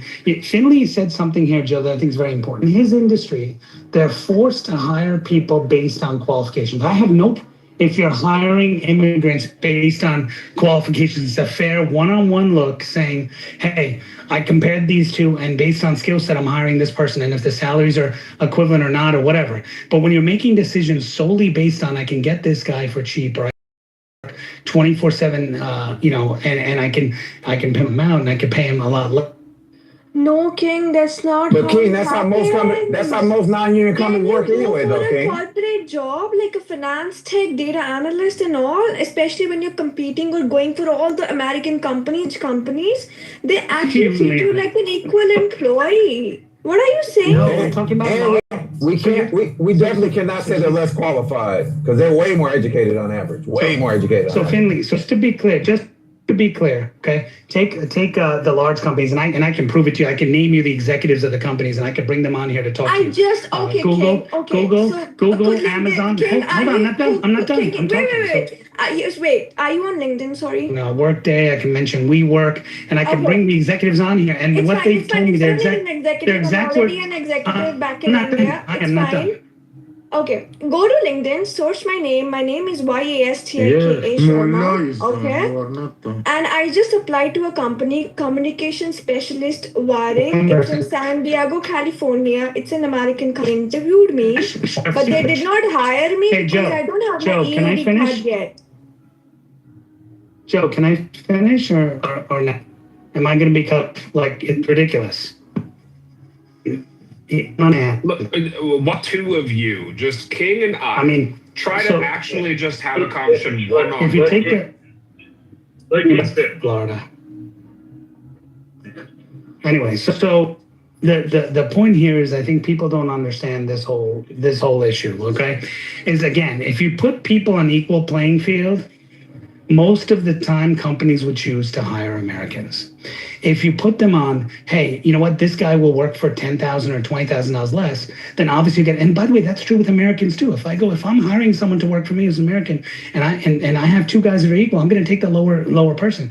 The issue is that Indians tend to be in that position initially. Now, when they grow up, they grow high. Like, look at Satya Nadella. Read his story. He put a whole YouTube video on it. He says, I started off as a consultant. I was way underpaid, but I moved up the ranks over the years. Well, the door was opened for him because he had an opportunity to go in to consulting and do that. But Americans didn't get the door open. They have to show that they're highly qualified to get in, and the door is not open for them. And so because the door wasn't open for them, they don't have that chance to do it. So they still got to compete. They still got to get the second and third level degrees. They still got to do all that stuff. But they're not competing at the top level. Doesn't need to do anything. Okay, sorry, you go on. I'm sorry, my boyfriend is an electrical engineer. He's studying. He's working in like McDonald's. He's getting his serial license. It's just free to notice how she's comparing McDonald's. Notice how she's comparing McDonald's to high-paying jobs. She's illustrating the fact that he's working his way up. If he has to wait. If he has to finish his electrical engineering, there's no way he can work 40 hours a week because he has to finish his studies. He has to focus on his studies. You know, Beckman, I'm sympathetic to what you have to say, but King was not finished, and I really wanted to hear the end of that, if you don't mind. Go ahead. So the point is that you take these large companies. If people want to get jobs in these big companies, Google, Microsoft, all this stuff, you got to know someone. If you're an American, you got to know. And for most people, even Indians too, you got to know someone. You got to do it. But I know these executives, and I've talked to them, and I could bring them on here, and I mingle with them. In fact, I'm in San Diego right now, going to a conference where I'm going to meet some of these people. And and they tell me we hire these people. We look for people that are Indian. Okay, that's what they say. We look for people who are Indian because we know we can get them lower than what we'd have to pay in America. We also don't have to give them stock share and all that. Then I asked them questions. What about Satya Nadella or Sundar and stuff? They said, well, yeah, they work themselves up. Then obviously they earn the right to be there. I said, well, why wouldn't you hire an American? Because they're going to demand that stuff right away. And so we hire them. It's capitalism. Is this for a STEM field job? Are these STEM field jobs? These are all IT related and STEM field jobs. Yes. But to be clear, the Indians are qualified. And if you're going to go qualification for qualification, you know they're going to outperform us. So they're way more educated than we are. Hold on. So Finley, how can you make a blanket statement? How can you make a blanket statement like that, Finley? Because I know many Indians that drive cabs. Are you saying they're more qualified to drive cabs? I'm speaking in generalities. So Finley believes. So Joe, Finley believes that Indians are more qualified to drive King, you're not going to do that. I'm not going to allow you. No, what you're doing is you're taking a sentence out of my paragraph and you're creating a whole new paragraph. Don't do that. I don't like when people do that. So then tell me, don't do that. So are they all more qualified? Generally speaking, I didn't say all. Who says all? I speak in generalities. If I say Florida's hot, right, a hot state, right, you're gonna say no. In January they have 5 days of cold weather. Does that mean Florida's not a hot state? That's what you're doing. I'm speaking in generalities. Right? Don't do that. Don't do that. To make a point, you're an intelligent guy. You don't have to misconstrue what I say. You don't have to mischaracterize or misconstrue what I say to make a point. Will you agree that all Americans? Let me finish. You demand that he move her out of the way to make your point. I'm demanding that you move out of the way so I can finish my point. Well, right? When I wasn't done, you cut me off. So I didn't cut you off. I absolutely let you land. Well, no, I didn't land yet, and then you did land. No, in the middle you used true Americans are like that. King, I let this quiet, and then I started talking. Right? You go on. You're gonna bitch and moan. And so my point. You can all that. My point is that we can't have it both ways. But I was making a general statement that on average they are more educated than us. Absolutely. She's coming from a country. It is true. She's a third of America. Only a third of Americans have a freaking 4-year degree or better. Only a third. Okay. I guarantee you that number is higher for Indians. Right? That are coming here. That's math. What are you talking about? No. If a third is a third, that is a per capita number. A third of a larger population is obviously more. A third is a third. That is a per capita number. If there are 1,000 Indians and there are 10,000 freaking Americans, and I say 10%, right? That's a per capita number. I didn't give a number, right? And so we're making excuses. The reality is, Americans, we're not as educated as our immigrant counterparts because the people that we let in, specifically people from across the water, have to be either have money or education. They have to have some kind of merit to even get in our freaking country. And so I can't knock them for that. I have to say we got to work harder, right? We got to freaking work harder, and we don't want to. We want to blame the immigrant. Hold on, family. That's not true at all. They let millions of Americans. So it's not true that some Americans don't want to.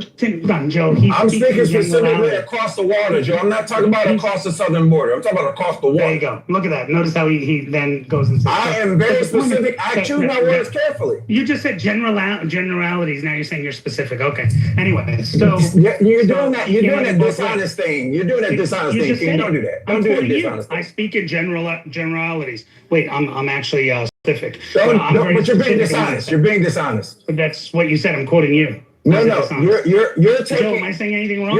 I just said it earlier. I said what you're gonna do is you're gonna take a sentence out of my paragraph and then create a whole new paragraph. That's what you're doing. I didn't create one. Yes, you did. Your words were I speak. Give me the full context of my words, then, Joe. Then King. Give me the full context of my words, then. You say specific. You said I speak in generalities and I speak in specifics. Give me the full context of the statements, sir. You responded to Joe saying I'm being very specific. Give me the specific. full context. Give me the full context of the statement. You said you're speaking in generalities. What context did I say I'm speaking in generality? Go ahead.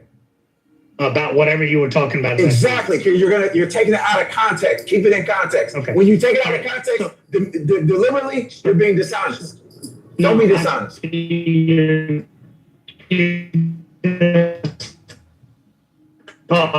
you're taking out of your ass both sides. So anyway, so that emphasis by saying this is what I heard Finley say. Okay, I heard Finley say Americans aren't capable.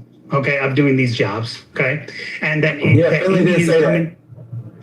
I'm not. I just told you what I heard you say. Can you hear properly? Then you're not listening. So why I'm not allowed to have my own opinion on what you said? You can have your own opinion about anything. I also heard you say honest. Well, I am being honest in what I heard. You're being dishonest. You're being deliberately dishonest. You speak in generalities, and I accept that. You're also twisting what you said to try to clarify. I'm not twisting anything. You're the one that's twisting America. So let me tell you what I feel you said. That's just dishonest. So how do you know how I feel? I'm telling you, you're being dishonest. So how do you know how I feel? I'll wait for you to give me evidence. Did you read my mind? I am telling you, you're being dishonest. So shut the fuck up and let me. I'm telling you, you're being dishonest. No, I'm not. I'm telling you how I feel. The aggression isn't necessary. If you disagree, then you can explain it after. So here's what I feel you said, that Americans aren't capable because 10% of Indians who come into America, you believe are more educated. This is your belief, that they're more educated than 10% of Americans who are in this country, who are going to, or maybe you just meant the entire population of Americans and the 10% that are coming in, which wouldn't be a fair comparison. But you're saying that they're more qualified, and you know what? You may be right. There's a lot of Indians that come in here with high degrees. And also there's scandals where Indians came into this country showing degrees. Look it up online. I'm sure you won't because you're not an honest person. Where Indians faked degrees coming in on their H1, saying that they went to Andhra, Jyoti, superb university in southern Chennai and put it on their application, and companies brought them in and faked the degree on it so that they could get an EB2 visa, and they came into the country. But in reality, they're not educated, but no one was able to vet them because the U.S. government can't do it. You won't mention that because you're dishonest on it. And so then they fake that. Well, if Americans have the opportunity to fake their degrees and get better jobs, maybe they would succeed. But they don't. Why? Because they get Americans do fake their degrees. Really? Americans fake their degrees, and so E-Verify. So E-Verify. Let's look at the E-Verify stats on that. Oh, now you. Americans absolutely fake their freaking degrees. What is this E-Verify you're talking about? You don't know. Americans don't lie on their resumes. We don't lie on resumes. Not only Indians do it to get on there. Americans don't lie on resumes. Someone who doesn't know about even employment process. E-Verify is used to verify background checks. I am telling you. Employment process. I am telling you. And you cut me off again, which you say. I am telling you that Americans lying for the resume. You just cut me off again. No, I didn't say about lying on resume. Notice what he just did, guys. I'm very specific in what I say, guys, that Americans don't lie about their degrees. He switched it to resumes. Notice what, don't do that, Finley. Don't do that. Now you're being dishonest. I never said They lie about having degrees. Same difference. So no, it's not, because when they can get caught easily that you don't have a degree, because they didn't make an American employer here is not going to call Andhra Jyoti University in the middle of, and I know because I worked for them, like Accenture and other companies, and they said, who the hell's going to call some village in India? First of all, I don't even know if they speak English to vet their university, to vet their credentials. I said, oh, I can't bring the degree. And the fact is they don't realize that I'm one of them. And they'll be speaking in their language and they'll say, something. And I'm like, dude, I understand what you're saying. Oh, shit, I thought your family's from South and you don't know Hindi. I was like, yeah, well, get the fuck out of here. And they're like, okay. And they do it. So the level for which they do it is a lot. Now, are there Americans that probably say, yeah, I have a degree and apply for the job? Sure. But will they get caught? Yes. Will Indians get caught? Mostly, I would say about 95% no, except for the ones that are applying for a visa, lying about their job, about their degree. Then they get caught because the U.S. government says, provide me a copy of your degree. And now it's like, oh shit. And they provide a copy of it. And then the Indian embassy says, hey, that place doesn't exist. You're out. And that's what happened with some universities. Look it up, okay? That were issuing fake degrees for F1 visas and for other people, allowing those people to get, and they all got jobs, H1s, and then that university turns out, India, F1 issuing fake F1 visa, issuing admissions and then fake degrees to Indians so they can get good jobs. That's the scam. So they can get visas. So they can get visas with fake degrees, is what you're saying. That's what you're saying? Because you also said that they would get vetted when they got the visas. So which is it? I'm asking a clarifying question. Can I get a chance when there's a chance? Yeah, I'll just respond like this. This idea, he's creating this narrative that there's all this fraud going on with Indians. That's what the narrative that he's created. That I didn't even talk about fraud. And then I basically responded that America's lying their resume because it is an equivalent fraud about lying about your credentials. That's not lying about on your resume about your degree is the same thing. Americans do it. No, one gives you a visa. Lying about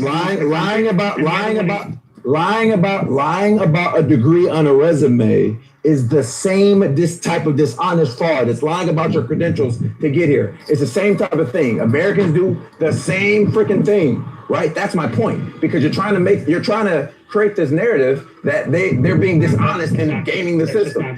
They're being dishonest and gaming the system, right? And I'm telling you, the net net of what I'm saying is the net net of what I'm saying is stop it. Stop with the unnecessary try. Stop it. But I'm going to finish my point. I'm going to finish my point because what you're trying to do is you're trying to throw me off my point because I'm dissecting your point. The net of it is the two pieces. Number one, we love capitalism until it does not benefit us, right? And so that's number one. Number two, you're trying to make it seem as if they're gaming the system, right? They're not gaming the system. They're taking advantage of getting away just like we do, right? We say union bad, minimum wage bad. These things are bad. They're all bad, right? That's this argument that we make. This country, right? Until then, we should have did that. That's the net of what I'm trying to say. And the reason I had to bring up their fraud, and the reason.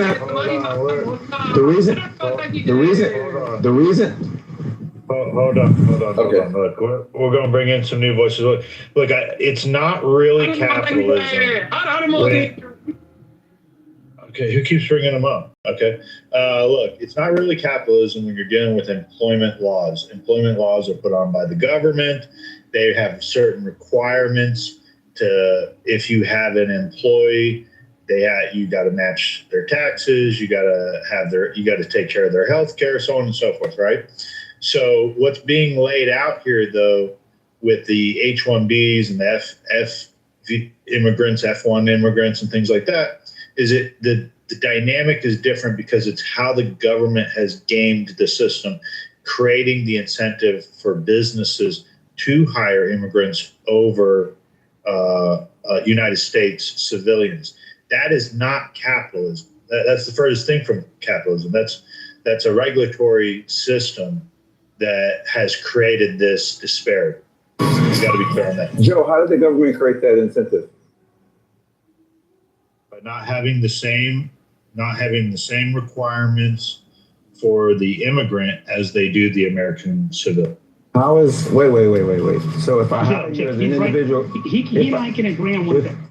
You and I can agree on this. It was created because the government was unable to. So it was actually started under Eisenhower. Some of this because Eisenhower said he actually was, and this is what's shady about it. He actually started it because he said, hey, to build new Navy ships, he started building the military industrial complex. They said, hey, we need people to do this specialized work over here. Hey, who can we get to do it? And it turned out that people from China and India, you could quickly get them in and you could say, hey, I could pay them cheap. It was almost like slave labor.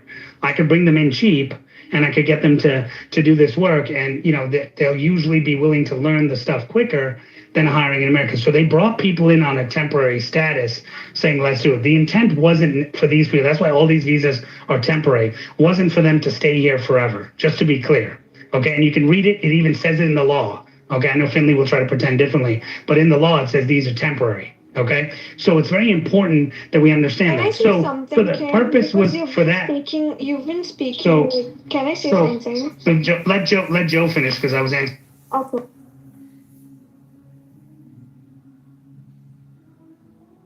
Yeah, I'm going to pass the mic. Let's get some new voices in here, though. Let's just mix it up a little bit. We've got a lot of people on stage that probably want to add in.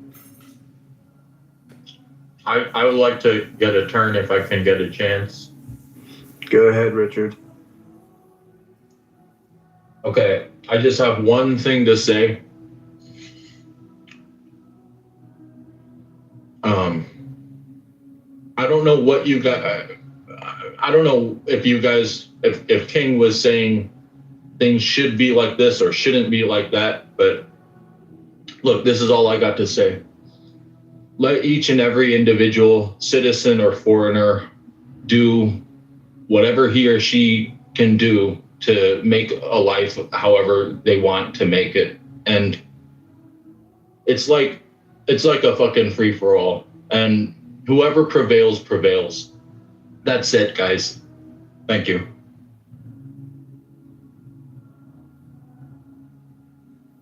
Perfect. I've been trying to get back in. Did you want to speak? I just wanted to say something. Go ahead. So, I have noticed. So, I studied Central Michigan University in Michigan, and I have noticed that most of the American citizen students or children get like scholarships and all, right? And I'm just solely talking about the universities and college. That's all. I'm not talking about corporates and everything. I feel if the international students stop coming from India, China, Japan, Arab, Mexico, wherever, the universities or college will not be able to sustain the scholarships for American citizens, children or students, right? So I understand. Why wouldn't they be? Because I have seen, it's so expensive. And honestly, in the country like this, US, even if you're an undergrad, you can have such a good life and have a mansion and have a car like Mercedes, whatever you want. But in India, if you want to have like a good life, most of the kids here are paying to go, and they're borrowing money to go. Yeah, scholarships but like only given to academic and athletes. She's saying that as a foreigner, she should have the same rights as an American. No, of course not. No, I think she's saying that they help support. King, who told you I said that? No, he's gonna make up what you're saying anyway. You just gotta learn how to do it. Finley, shut the fuck up. He's gonna make up stuff that you said that you didn't say. Yeah, you said he verified. You said it. You couldn't understand the difference between specific and general. She's saying because I've never that foreign students bring money into our university. It's an income stream for our university. Accurately, she's saying. Shut up, a lady's talking. Oh God. God, he's so King. You're so disrespectful. I swear. Okay, one second, hold on. So this is what I like. King, 1 second. Sorry. One of the things, we can't hear everybody speak at the same time, and we do want to have good discourse, right? So one thing I will share really quick. Emma, you got your mic. I'm trying to get it. My screen went black. I'm sorry. No problem. So one of the things I've learned is when people go to college, they're choosing to do that either on their own dime. That means they're paying to go, or their parents are paying them to go. But college is a business. I consider it the biggest scam in the world, but it's still business. I don't know why we all believe that higher education is something, and I will say this, especially here in the US, higher education has taught most Americans who have a degree of any kind to hate their country. Okay? It's sad, but that's what we have. So I just want you guys to know, let's make sure we don't put all of our eggs in one basket, because at the end of the day, degrees only does one thing. It lets us know you know how to finish something. But in reality, degrees mean you should still have the right temperature, because you still have to navigate life. You still got to interview. You still got to hold your own when you go to a corporation or a company, or you go out on your own. At the end of the day, what makes America unique to any other country is we the people. That means each individual American has a right to choose what they choose, but they should never want a bailout from the central government. And all bailouts that's happened with corporations, they were all wrong. I don't care what side of the aisle they were on. So I land there. I was just pointing out that most people that go to our colleges that get scholarships, they're getting it either because of academics, or they're getting it because of athletics. Most students are borrowing money to go to school, which is a whole nother conversation. And they get into debt for like $50,000, $60,000, and I don't wholeheartedly disagree with what Edward was saying. And I also want to point out that King said the reason I didn't understand what he was talking about E-Verify is because we were talking in reference to freaking their academic, their freaking transcripts and their academics and their degrees. Didn't know E-Verify checked that. My fault. You know, honestly, actually, E-Verify does verify people's background. It does a background check, which includes, did you actually graduate? Please, wow, you don't even know that? I thought it only checked to do a little work. E-Verify does a background check. I thought E-Verify only checked. I thought E-Verify. Mr. Philly, 1 second. I didn't land when King started piping up. I know, but could you guys do one at a time? I'm trying to. Okay, there's no awards here, guys. Let everybody speak. And then Emma, right after the next person speaks, you can go ahead and speak, Emma. Yeah, one mic on Philly, please. All I'm saying is, because we said that I didn't know that E-Verify did anything other than verify that you are authorized to work in this country. So that E-Verify did background checks and degree checks. I didn't know they did that. It does. Last I checked, they don't do that. Yeah, they do. So maybe it's the modules that you don't know about? Yeah, I would love you to post a link in the chat where E-Verify does more than check your work authorization. Because when I look it up yourself. Because when I did E-Verify, they asked for my passport. They asked for my passport. That's it. It follows your social security number and tracks everything you're doing. Social security number. It checks your immigration status. And legally, right?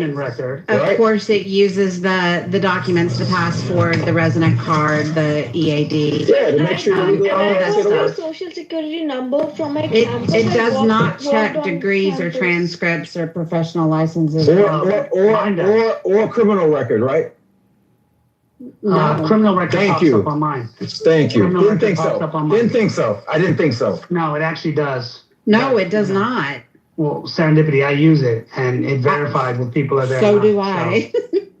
Okay. Well, maybe you're not using. Wait a second, guys. I'm so sorry for interrupting you guys. So, King, basically, what you think is, like, I would not say Indians, but you think immigrants come to this country with fraud degrees, fraud, like employment history and everything, right? Nope, I didn't say that. I just to quote Finley, I didn't give a generalization. I speak in specifics. I said there's certain people that have come and done that. That doesn't mean everyone does it. Exactly. He thinks You know what? E-Verify does. He This thinks is E-Verify why. This does is criminal background checks. So I don't know if I can trust. guys, can I speak? This You is didn't why, even know what it was being called. an Indian, guys, this is why being an Indian, I stay away from those consultancies because I also have an option to continue my visa, stay in this country, and then work illegally. I don't want to do it. I would prefer to go to my country because I have more countries to visit, right? Which is fine. But now my point here is, if my point here is like, why do you guys hate immigrants so much?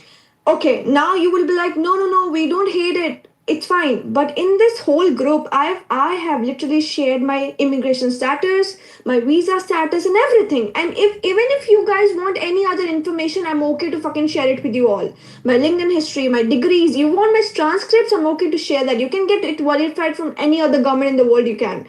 But still, somebody's like, Kari, go back to your India, get a plane for her Florida, Black American Airlines and all. Like, what the fuck is this? Well, I never Like, said and that. who? No, of course, I'm not saying like this. Like, why so much racism, guys? And you know Yeah, what that's it's wrong. doing to me? Wait. You know what it's doing to me? So, like, okay, I know like some Americans also visit to India. It's making me so much hate this country. Like, if I ever end back in my country, I would fucking start a podcast and tell all the Indians to stop treating Americans the nicer way, because bro, when we as Indians go to their country, they treat us like shit. And I don't want to do that. Because I've also met so many nice Americans. They're so nice to me, and they're like, yeah. Because most of the Americans are also like, migrants, their parents or grandparents. I'm like, why so much hate, bro? Come on. I also hate people who are like illegally murdering people, like doing drug trafficking, human trafficking, and all. But like, at least spare the people who are legal immigrants here. Don't tell them like, Curry, go back your home. Of course, I would go back home, bro. I have a fucking rich family, and I have a family there. I would go back. But at least stop saying that your government gave me the visa, bro. I didn't beg for it. I didn't pay them money. Like, I didn't bribe them. They thought that I was a good candidate for this country. They gave it for 5 years. I will stay here for 5 years and go back. At least stop hating me for those 5 years. I'm here to live. Why do you want to traumatize the immigrants? Just a general question. You said you have a rich family. Why come here then? Because only rich families. So okay, so in INR it's rupees, okay? In India it's a rupee country, okay? And in US it's dollars, right? You can convert, like in dollars it's expensive, in INR. Yeah, okay. So I belong to a good family, and they were able to afford my US education system, right? So most of the US citizens cannot even afford education. I know I'm gonna get a lot of backlash because you guys are like on loan interest, right? My parents paid for everything in cash, and I'm not working, and they're paying $1,300 every month for my apartment and then my food and everything, right? I'm just here to like get a degree and like see if it works. It works. It doesn't. Like, I have a family back home, but that doesn't mean I'm open to race. Like, Yeah, no one like should treat you bad. discrimination. I'm with you. Yeah, I'm a human, bro. I fucking love America. If I get up in India, even if I end up in India, I will be like, bro, America was so fucking great. Americans are so lucky and all, but I'm sad I couldn't make it there. Like, bro, you guys are so lucky to be in America, and I get it. Like, you don't want immigrants. I get it. Just tell the Trump to fucking stop, give the visas, bro. Get it done with. But no visas, no fucking immigrants. End of the story. Get it done with. But you started this conversation saying it's difficult for you to get a position in India and doing all this stuff. But now you're saying yes, you come from a rich family, so you're taking care of. Okay, wait. See, I come from a rich family because my father was a retired person, and my grandfather left a lot of land for my dad, and he has 3 pharmacies and all. You won't get it what it is because you are an American, and you guys are used to live like a rich life and all. But in India we are rich. Anyway, it's still a third world country, which I would agree to that. But now, since I belong to a well-to-do family, I can literally go to any other country, right? Now the thing is, only US is the only country who literally has an interview for all the visa applicants. Again, I would quote it, legal immigrants, to fucking pass an interview. And in India and all the other countries, it's like a big thing. Oh my God, you cleared a USA visa interview, because it's like a fucking hard. The American citizen takes our interview. They check our family history, our employment history. It's like a big thing, okay? So we cleared it, right? I fucking got a visa on my passport and I came here, right? My father was like, Yastika, don't go there. It's gonna be a race. I was like, that's an experience, okay? Now my point is, if we knew that that US doesn't want immigrants, they don't want this and that, I would have never even applied for a visa. You get my point? No hate to America or anything. If I didn't want to stay in America, in India, I would have applied for any other country like Australia, UK, New Zealand, right? I just want to say that stop hating immigrants. That's all. We are also humans. I have kids. Imagine if I had kids, bro. Imagine. Most of us don't hate immigrants, right? Most of us don't. Doctor Most is of us, like, I don't know most of us, if he's even a doctor or whatever. He says you should have listened to your father. Yes, I should have listened to my father. And guess what? When I'm gonna go to my back my country, I'm like, Dad, you were right. Stop hating immigrants, bro. Most of us don't hate immigrants. Hold on. Look, it's not good.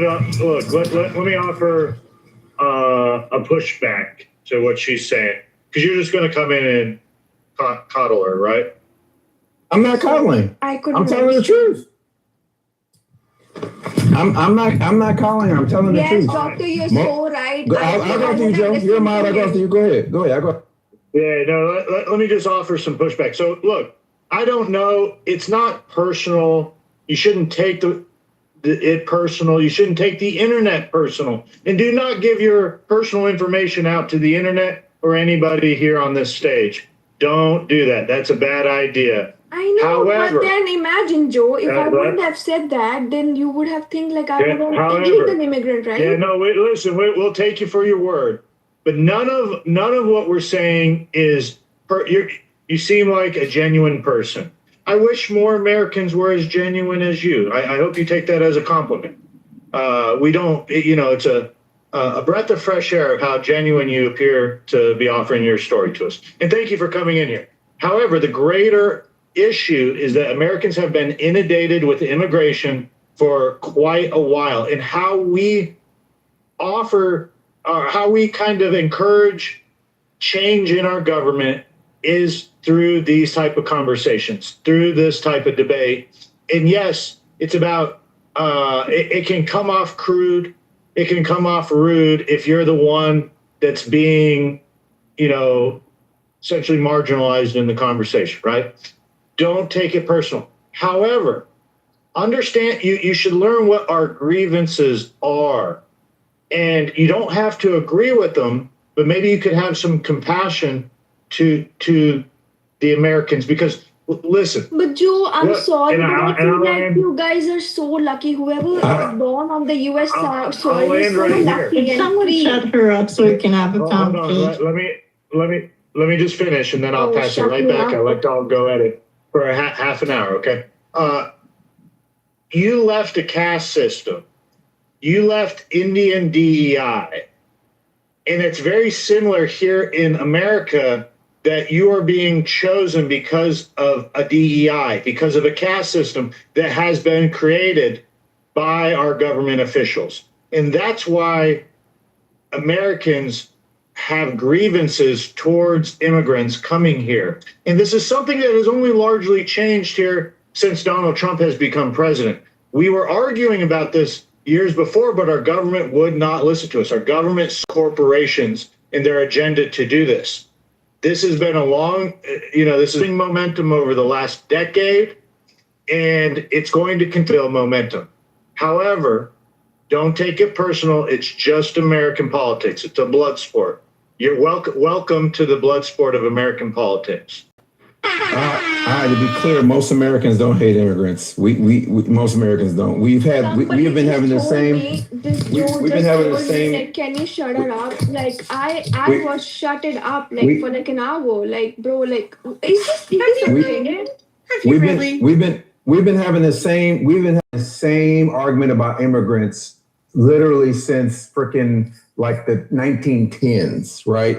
Like, you know what I'm saying? Europeans did it to each other when the Western Europeans got here. The immigrants are bad, and then we've like replayed the Mexican immigrant story for a while. This is the same wash, rinse, repeat. When economic times get hard as a result of freaking capitalists, the oligarchs, we find a scapegoat, and it's always the immigrants. And we blame them when they're legitimately only trying to do the same thing that many of our ancestors, well, some of our ancestors did, right? But like the same thing. Come here and build a freaking life, right? In a nation that we claim is Christian, right? Even though we're only Christian on Sundays and for about an hour and a half, right? But so don't take that personal. It's not your fault that the capitalists. It's not your fault that the capitalists exploit labor. And I want to say one thing I'm going to do. And I want to point out that only an American would tell somebody that since you're rich, you should just go smooch off your parents. Yeah. To hell with going out, working hard, and finding your own way, which is what you've done, right? To hell with that. Smooch off your parents, which is something that America would say. Can I tell you something? It's gonna sound so lame, but can I tell you something? It's just gonna be for you. No loan degree is finding your own way. Naveen. I mean, I'm gonna write checks for my I'm going to verify link in the chat for you. It does not do background checks. You know, E-Verify doesn't do background checks. This is why I challenged it earlier, but he's gonna double down and triple down. But like, what if some guests come to your house, right, and they are like ruining your couch? They're invading your kitchen. They are going in your fridge. They are fucking destroying your bedroom, right? You'll be like, I'm done with this. Fucking go back to your home, right? Wouldn't you say that? Because you have a. It's a lose-lose. Right? It's a lose-lose, right? Exactly. So I want the US to be like, fuck off, immigrants. No more visas for you all. Fuck off to your fucking poor countries. End of the story. Why do you still keep giving visas and still complain about immigrants? That's my whole point. I get it, but that's what some of us want. Some of us want a 10-year moratorium on all immigration, legal or we don't Send want us all back, bro, Joe. Like literally get a flight all back.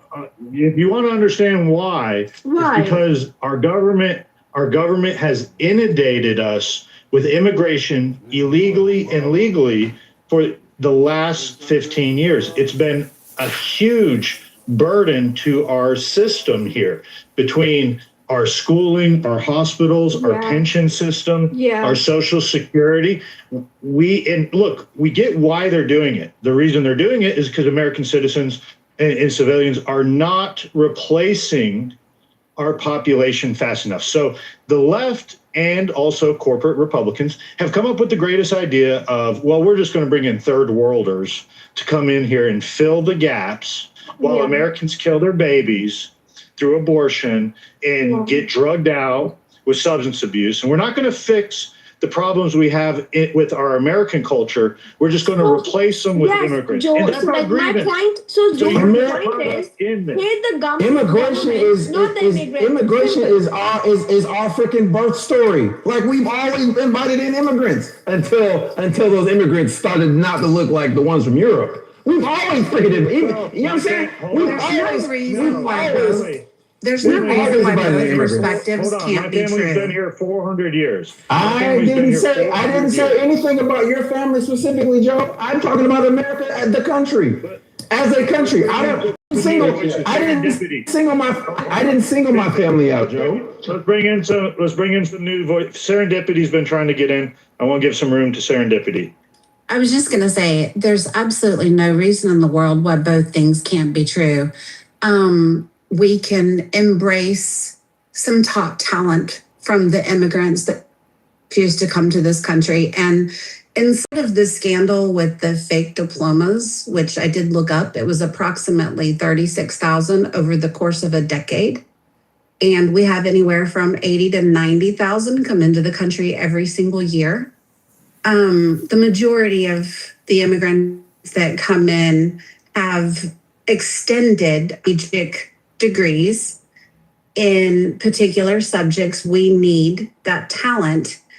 And yes, we as Americans need to start, we need to take revamping our education system and the attitude that our children have about education and about learning in school. We need to make those changes because we do need to be more competitive.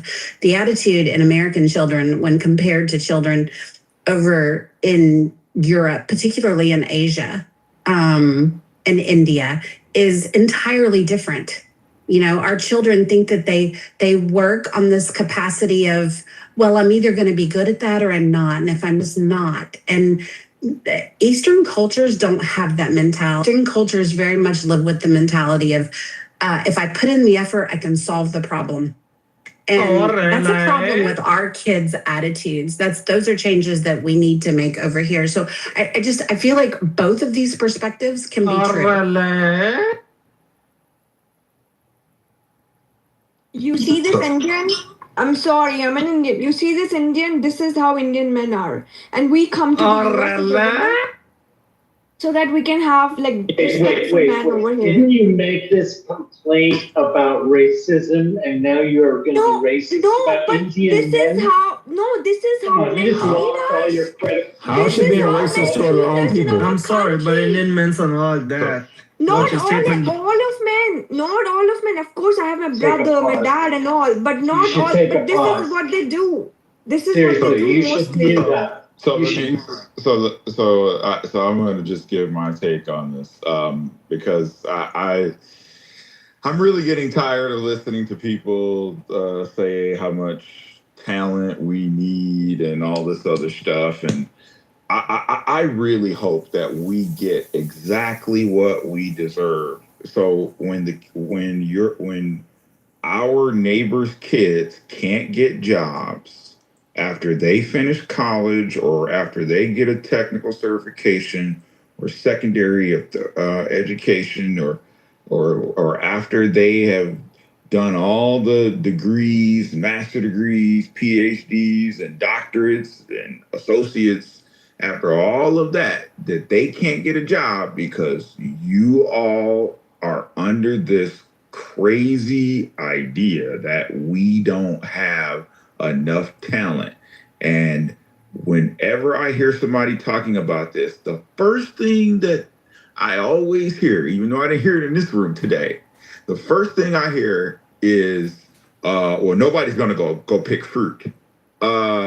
Dude, these jobs, the majority are information technology jobs. The job titles are systems analyst, systems engineer, developer, programmer, project manager. I mean, all of these positions average. Matter of fact, I looked this up. The average salary on all H-1B job titles was $100,000 a year. That was average. So, I mean, I just hope that we get exactly what we deserve by continuing on with this, because the Republicans aren't going to stop it and the Democrats aren't going to stop it. And all these folks who keep voting these people in office, letting them sign off on the next renewal set of visas or work visas and the next set of work visa applications, every time they do it, we lose, and in every single city in the country, just because we are under this illusion that we do these jobs, even though right now we have millions of people who are U.S. citizens who are struggling, can't find a job. You have employers emboldened, I mean, to no end, to put all these undue burdens out because, they can, on the backs of U.S. citizens' paychecks, because they get tax breaks for it. Well, they can that's put why all these requirements on all the on all these jobs because we're giving them the tax breaks for it. Sure. I will land here by saying I'm gonna get, just like I'm getting on my knees and praying to God that Kamala Harris is the DNC. No, it's gonna be AOC. It's gonna be President AOC. And that AOC is the nominee or some other female candidate. I'm gonna get on my knees and pray to God that we get exactly what we deserve, because I don't understand. There is no way that as many citizens as most people know of and are familiar with, that we would honestly believe what we're being told about us not having talent. That is just freaking. Well, you're I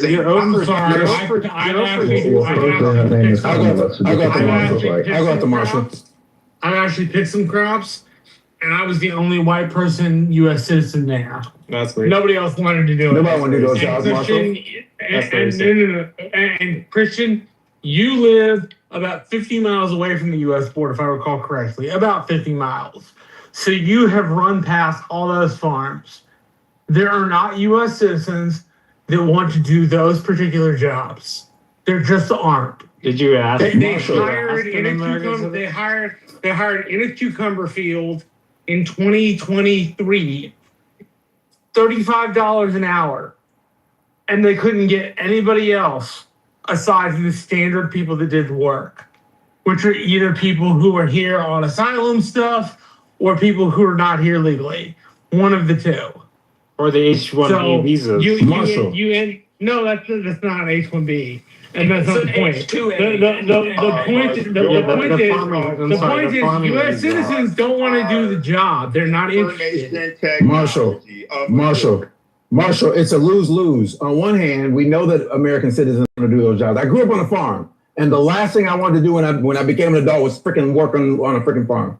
It's freaking, it's hot. It's lose-lose. Right? But then on the other hand, I get a better check sitting at air conditioned flight deck. But on the other hand, Marshall, right? We say how great America is, how we're the greatest country in the world. But then when immigrants are competing and they're sitting the best in our good universities, then we're saying, well, no, you can't do that either, right? Which is it, right? Either we have this great work ethic and we'll take a paycheck, or we have the best and the brightest and we can outcompete them. Because the reality is, medical schools, they can apply for a student. Medical schools, either we're full of shit and we can't actually compete, or we have the best workers on the planet, and no matter what you put in front of us, we will overcome. Exactly. I want to take the subject off of the freaking IT, because medical schools, the hospitals ain't. I would argue that they're still underpaying doctors, but still, they pay a good wage. They're paying benefits. They're not undercutting and making them independent contractors. And you still see the majority of our medical schools are foreign students. Why? Because our K through 12 is trash. We can't compete in STEM. That is a fact. A majority of work visas are in information technology. It is not medical doctors or. I didn't say the majority of our work visas. I didn't argue that point. I said the majority of our medical schools. The majority is information. Because there's way more information tech jobs. There's just not a lot of doctors, you know what I'm saying? My point is that the majority of our medical schools, I'm taking it off of IT. I'm putting it in a field in which it's truly competitive, right? And you can't undercut them with no benefits, right? And the majority of them are foreign students, the majority. And nursing is getting awfully close to being the same. They're not undercutting them. You're talking about a drop in the bucket. The lion's share is jobs. Christian, it doesn't matter. The point is that they're out competing. This is my point. It's jobs that people who are U.S. citizens that were born here, that have generation after generation who've lived in the United States.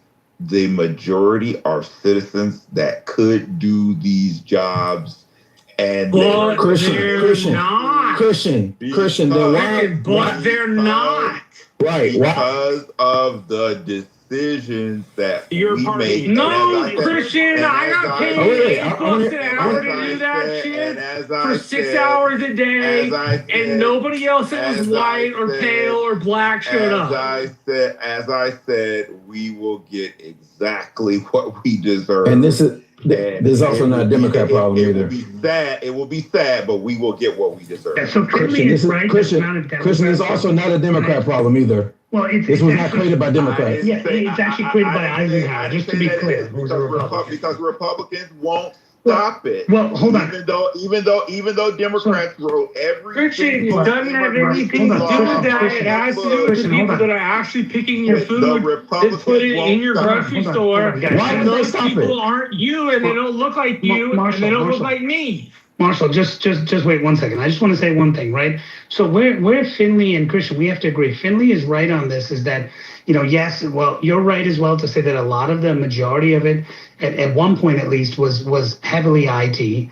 Okay, and my contention in that was when look, this may have changed in the last 5 years or so, but for a long time I was hiring IT people and I was staffing IT people, and one of the biggest that would compete with these companies, Quality Matrix, other companies like this, that would pride themselves on training people who were on F1 visa, but were in STEM. They were maybe a computer science major, but they weren't going to get hired by Google and all this because they weren't the top tier of those graduates, and they weren't coming from an MIT and all that. They were coming from a local university like a Stony Brook University, which is also a very good school, but other schools like that they were coming from. And so the view is, okay, well, they're not going to get one of those things. So they need an H1, but they're capable. So let me train them in QA testing, right? Well, okay, but they don't actually need a degree in QA testing.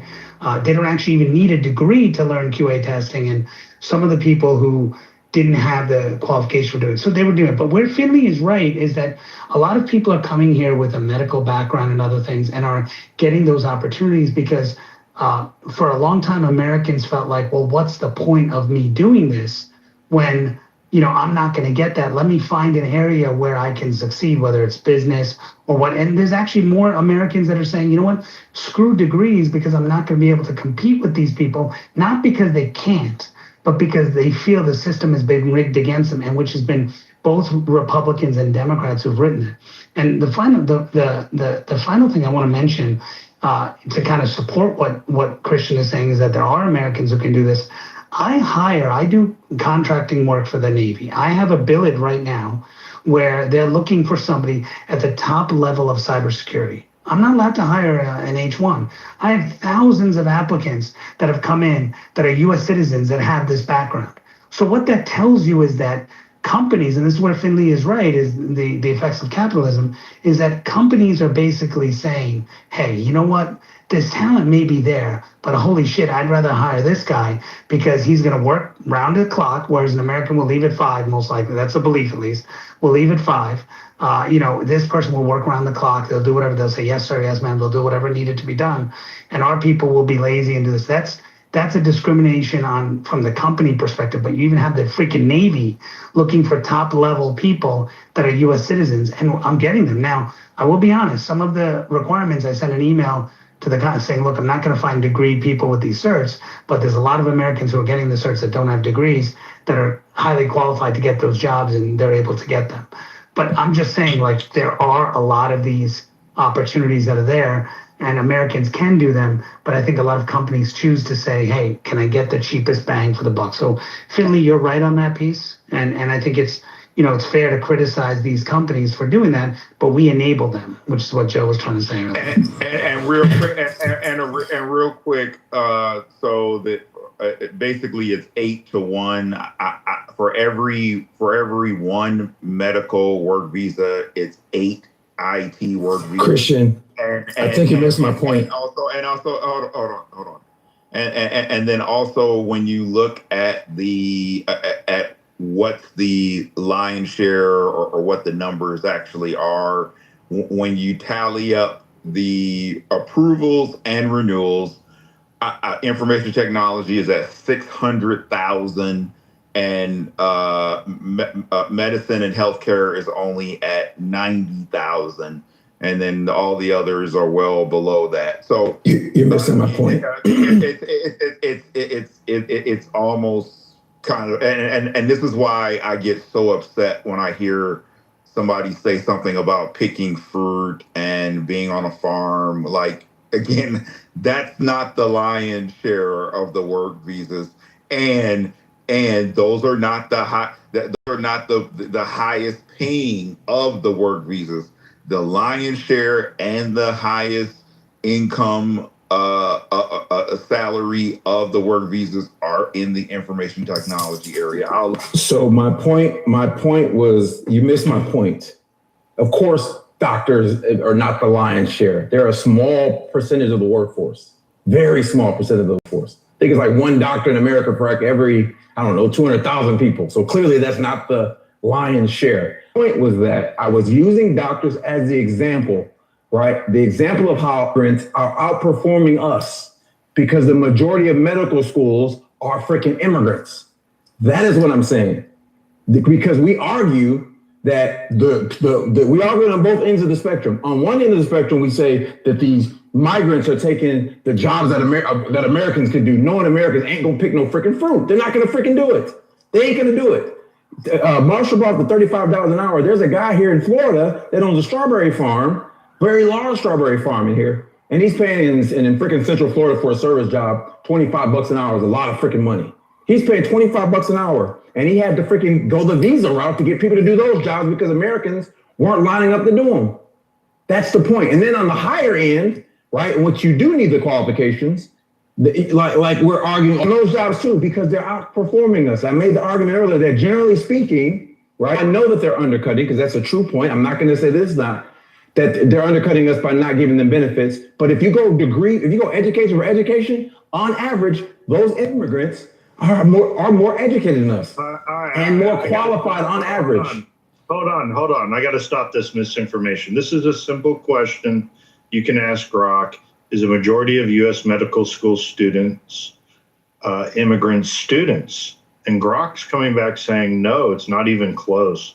The non-U.S. citizen and non-permanent resident candidate category only accounts for about 1.4% of the total U.S. Medical doctor enrollment. So where are you getting this belief? Do you mean children of immigrants? Is that what you're getting at? No. He's saying immigrant students. No, we're talking about in the case of someone like, I don't know. Do you have a source, Joe, for where you're getting your data? The Association of American Medical Colleges. Yeah. AMA. I will. So, yeah, I'll post it right here. This is 2023. Okay. Posted down here in the bottom. There you go. Pretty simple. So, look, what you're saying right now is just a platitude. It's a talking point.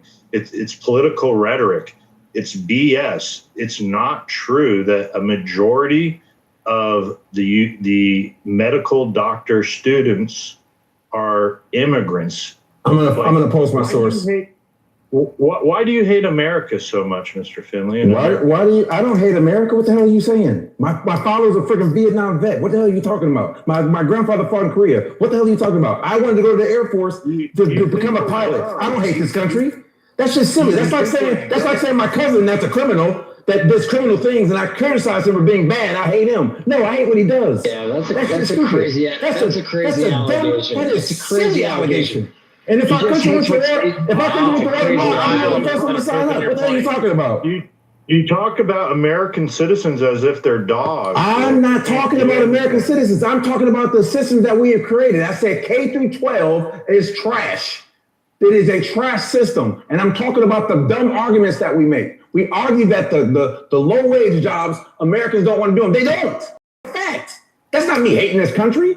And we aren't competitive in STEM. We're just not. That's the fact. I posted it. I'm gonna find. I didn't pull that stat out of my behind. Residents. I'm gonna put total U.S. MD. I'm not. If I'm wrong, I'm man enough to say that I'm wrong. If I'm wrong, I'm man enough to say I'm wrong. But I didn't pull a stat out of my behind. I certainly read that somewhere. I make stuff up. Yeah. Well, I don't know. I'm calling it out. This was I just said if I'm wrong, I'm wrong. I'm going to find my source and I'm going to post it. I have no problem admitting when I'm wrong. It's been one of your pillar talking points. I'll say it again, Joe. Joe, I'll say it again, Joe. Just if say I'm wrong, I'm wrong. Right? But I'm going to find the source that I'm quoting from because I didn't pull that out of my behind. I'm not going to make a sit here and make a big argument why off of nothing. And why is it? This is the why, Joe. One question: why is it your knee-jerk reaction to ask him why he hates this country? He just was presenting facts. He's just remaining objective. Why do you take that as hate for this country? Clearly, he's perpetuating this narrative because he has some animosity towards, I guess he clarified what it is. The school system is where that animosity comes from. It seems like it's misguided because it's not misguided, Joe.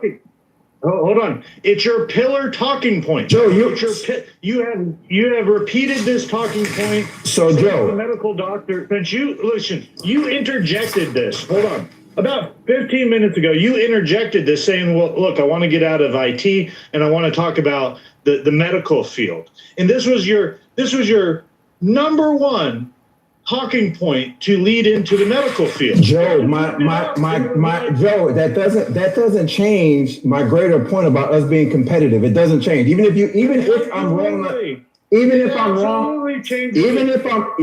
wrong on that point, it doesn't change my greater point. That immigrants do come here more educated and they're more freaking competitive. It doesn't change that point. It doesn't. I said I'm going to find the set. But also Joe, because hold on, Finley. Hold on.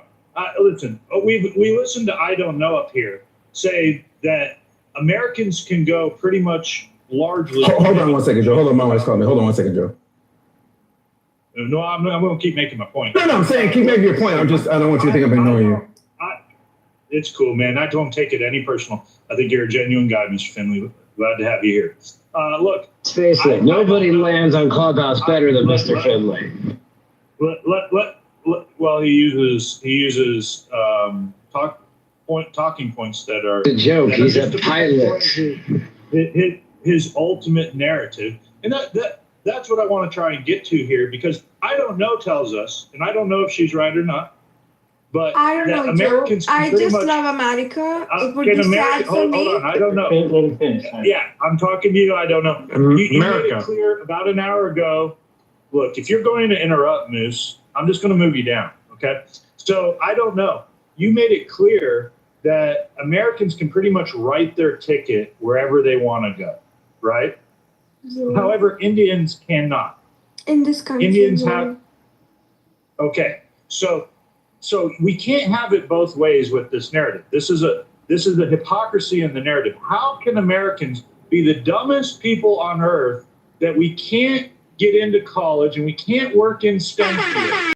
We have to bring in all these immigrants, and at the same time also be able to write our ticket anywhere in the world. But we have the best colleges in the world. They come to us to go to our Harvards and Penns and Yales and Columbias, you know?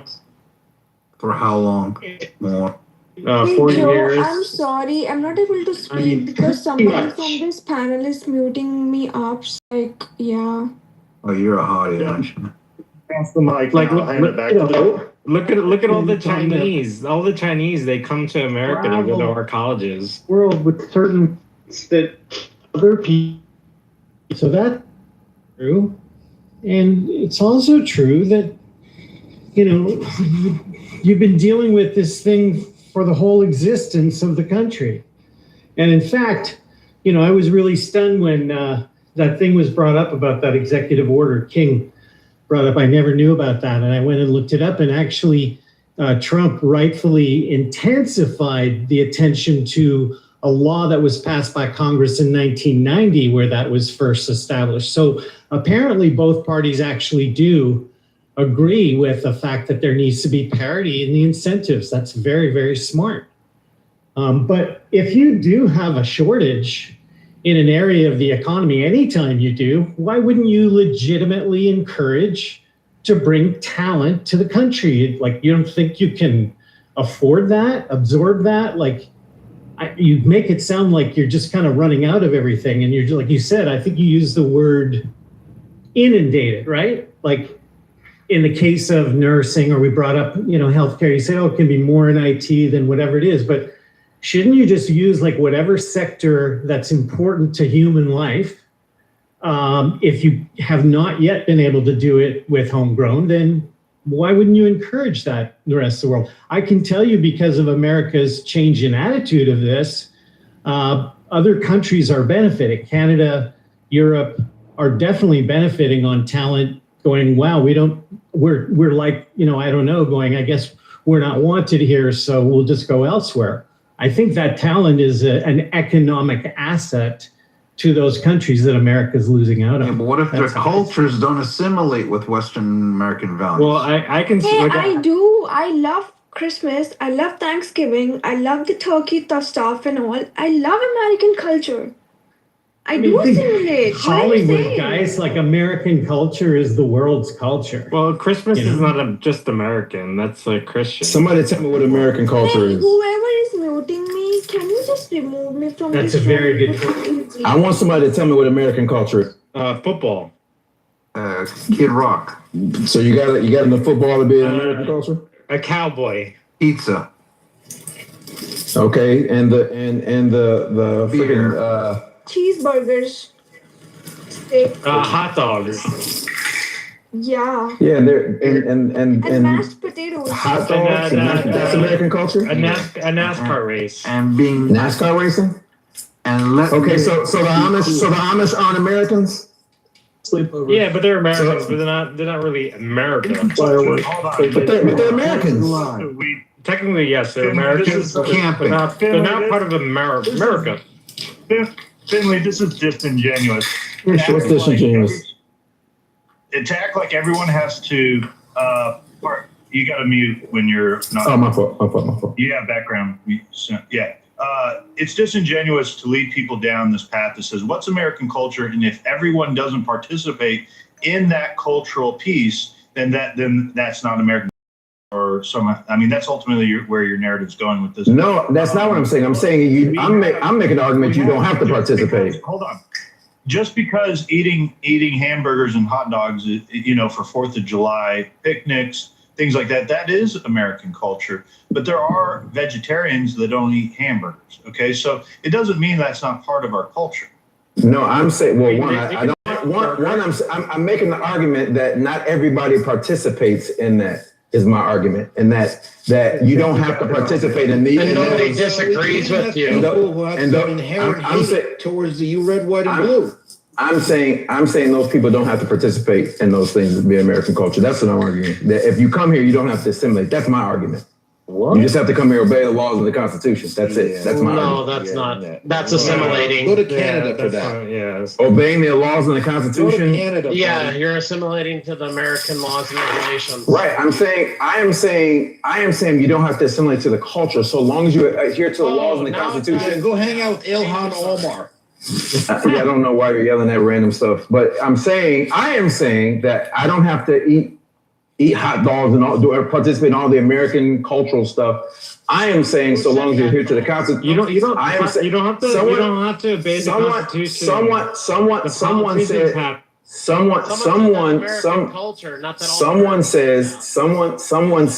Someone said that in order to become an American, you have to assimilate into our culture. And I am saying that's not my requirement. My requirement is, and I should say allegiance to the Constitution and obey all laws. That's what I'm saying. Yeah, okay, that's your view. Do you obey all of our laws? No, I don't. I'm a criminal. Clearly, I'm a criminal. You got an opportunity to have free speech and have your view. Why would somebody ask me about obey our laws? Yes, they have to pay taxes. Okay, so you're giving. That's the American way. We got to pay for these nice roads. The Constitution and our laws. We got to pay our taxes because we enjoy clean drinking water and paved streets and police and fire. How do you think we got 100 different types of groups of identities in this country, but yet we assimilated an American culture? We haven't really assimilated American culture. There's a greater culture that wants civil war with 100 different groups of people. Because people have decided that we can live together under one constitution, under one set of laws. Mr. Finley, let me ask you a question in regards to non-assimilation.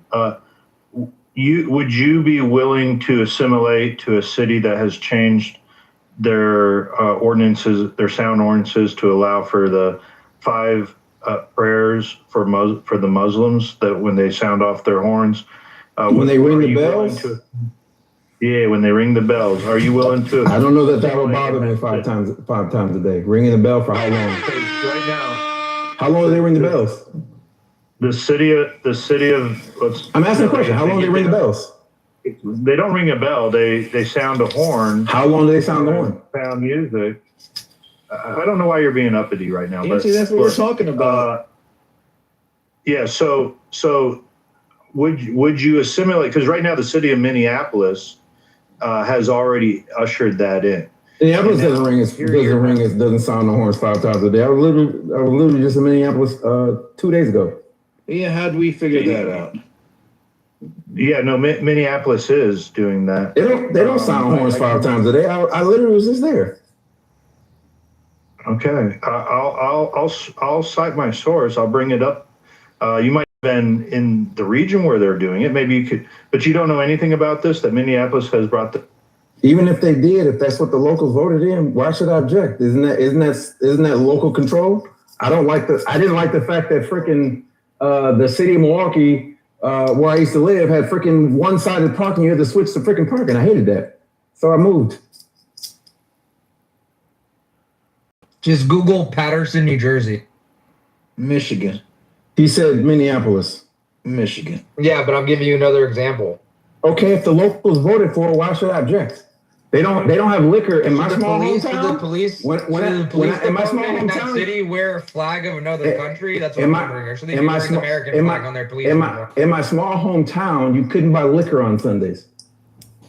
Should the American police department in an American city wear another country's flag on their police uniform, or should they wear the United States of America flag? They do wear the United States of America flag on the uniform. No, they don't. Yes, they do. All right, you want me to show you pictures? Show me a department in which the American flag. Plenty of evidence.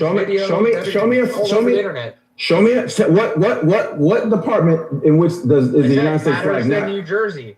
I'm gonna look it up.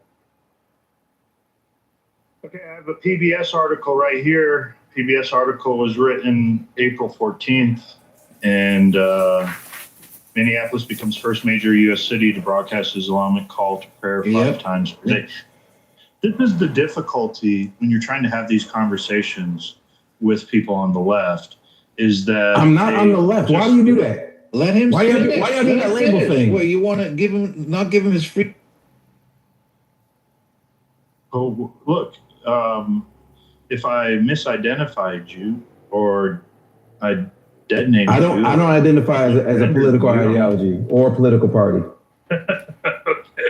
Well, you perpetuate you're because I'm in a room that leans right. When I'm in the lefty rooms, they call me a MAGA. This is what. Okay, that's cool, but this is what we'd call you as a water carrier because you perpetuate the leftist narrative. No, I don't. So that's why I'm in a right room and I push back against some of the ideas. And when I'm in the left room, I push back against. They call me a righty. I don't think that anybody should be all of one thing. So that's when you were perpetuating the narrative that a majority of the medical students are immigrant American civilians. I wasn't perpetuating that narrative. I was perpetuating the narrative that we're being outcompeted by foreigners. That's the narrative I'm perpetuating. No, but you used that. Yes, and if that fact is incorrect, I will yield to that fact. That doesn't change my narrative. That's a left wing. It's not a left wing talking point. No lefty told me that. I read that somewhere. It weakens your position. Go ahead, Matt. I'm saying y'all. This is what people do. This is what drives me crazy in politics. People believe that if you object to one of their points, or if you object to their points, that you are automatically on the other side. That is a terrible way of freaking thinking. It's but when that point is on the other side, that's the problem. It's why the culture wars win so easily, because all your side has to do is come up with a culture war that will lather you up, and you will go out and rightfully vote for a dumb candidate. Both sides do it. It's just silly. You can certainly have two different thoughts that are on both sides of the aisle. This is why I love Alaska so much. They are both freaking pro-choice and they're freaking pro-Second Amendment. You know why? Because they have freaking common sense in that state. I think the issue, though, Mr. Finley, is that your points are wrong when you're that one data point might have been wrong, Joe. And you're going to beat me about the head with it. No, I just listed another one. I wanted to go into. I said I was just in Minneapolis and I didn't observe that. Okay, I'm really annoyed, Mr. Finley. You keep interrupting Joe. You don't even let him finish his sentence, and I think it's because you're like. If Joe objects to my interruptions, then he will tell me. Okay, so shut I've been. Well, Anne's a mod. Actually, you're in the room with us, and I didn't know Anne was a mod. I didn't catch that. My apologies. So other people are. Look. I want to try and bring it back. The reason I brought up Minneapolis was about cultural assimilation, and that here we have immigrants that have come in, and now they're not assimilating to hot dogs and cheeseburgers on 4th of July picnics, or even Christmas, like I don't know is doing. How much she loves our Christmas season here in America. But I used to celebrate Christmas back in India as well. I used to go to churches and light candles. So yeah. That's wonderful. Sweet. That's wonderful. Glad. Beautiful. Yeah. Glad. Welcome to America, baby. And I'm sorry. Like, I don't know. Maybe there are some churches in US, but in Michigan, I have never found a church where I can actually go do some confession in the confession box and light some candles, because here it's just like you can go to the church, pray, like, and then just come back home. I want to actually feel the Jesus, you know. So you're looking for a Catholic church. See, I see how you confused her voice from mine. Hold on. And look, I'll pass it back. But look, I'll just be honest. I would be uncomfortable assimilating to Islam, having the broadcasting the Islamic call 5 times a day where I live.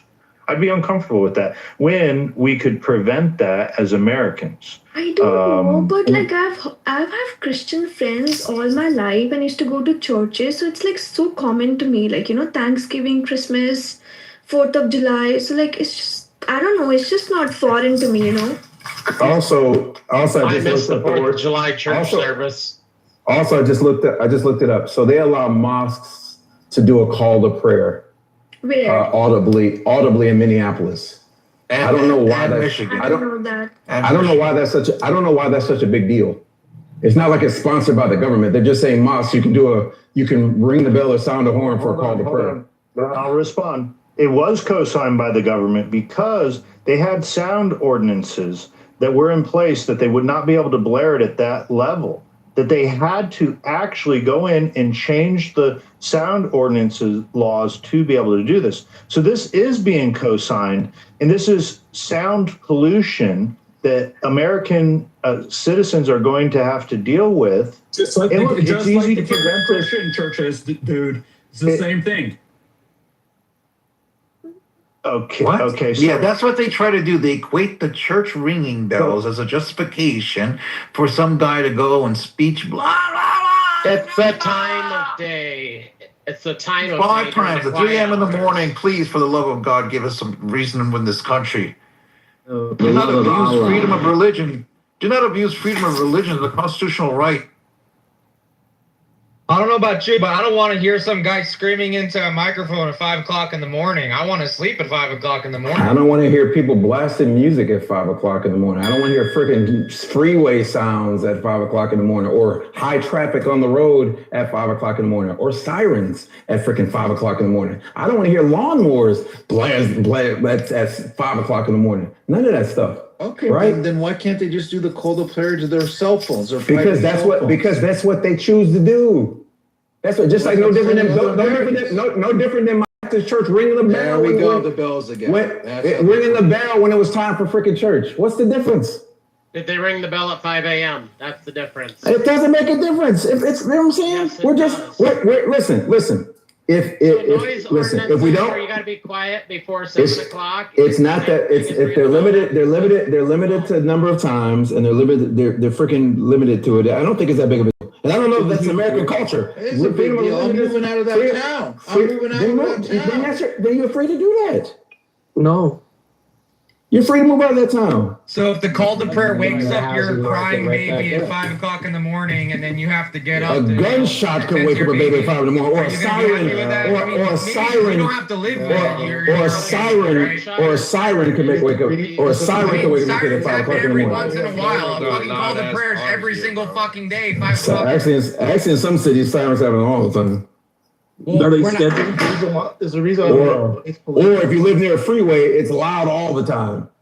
Unless you have one of those sound barriers. There's a reason why we have noise pollution laws. You realize that, mister, right? Say what? I think you We have noise pollution laws. You know that, right? You know how often those noise pollution laws are enforced? You're often contract tickets for noise pollution laws? You realize it's rare. You just can't go like blazing music all over the place in a neighborhood. Yes, the hell you can. Those are rarely enforced. It's rarely enforced. Cite and release misdemeanor. Cited and release. Blazing music in a neighborhood. You're gonna get a noise pollution violation, buddy. Yeah, okay. It depends on the decimal. Wait, hold up. It depends on the decimals. And where you are. He's saying there's no law on it. I didn't say there was no law. I said it was barely enforced. Because he's a fucking idiot. I didn't say there were no laws that say it's barely enforced. You said you could go do that. You said you could just go do that. Like there's no. My law. point is that it's not enforced. That's my point. There's laws against jaywalking. How many people get jaywalking tickets? They're getting them. They're nice. Yeah, they actually are. Show me a city where they write a lot of jaywalking tickets. Mr. Finley, this is ignorance at its finest. For you to say that I jaywalked 6 times during this conversation. No ticket. Well, Moose, I mean, you just cannot have mic discipline. Look, noise ordinance laws are certainly put into effect, especially to businesses. Say a bar that has music. Bars in certain neighborhoods, if they're a neighborhood bar and they have live music, they have to cut off at 9 or 10 p.m. There's many noise ordinances that are enforced all across America, all through many communities with different types of noise ordinances. Just because someone doesn't break it all the time doesn't mean that it's not enforced. It's definitely enforced. Joe. And so can I just ask a question? What's the big deal if there are already noise ordinances? What do we care? Like you said, it's a local issue, right? So if it's going on, Muslims let me finish my sentence. I haven't spoken very much. Let me finish my question. Why not just enforce the ones you have, as Joe was just saying? And if you don't have sufficient ones, you make new ones. What's the big deal?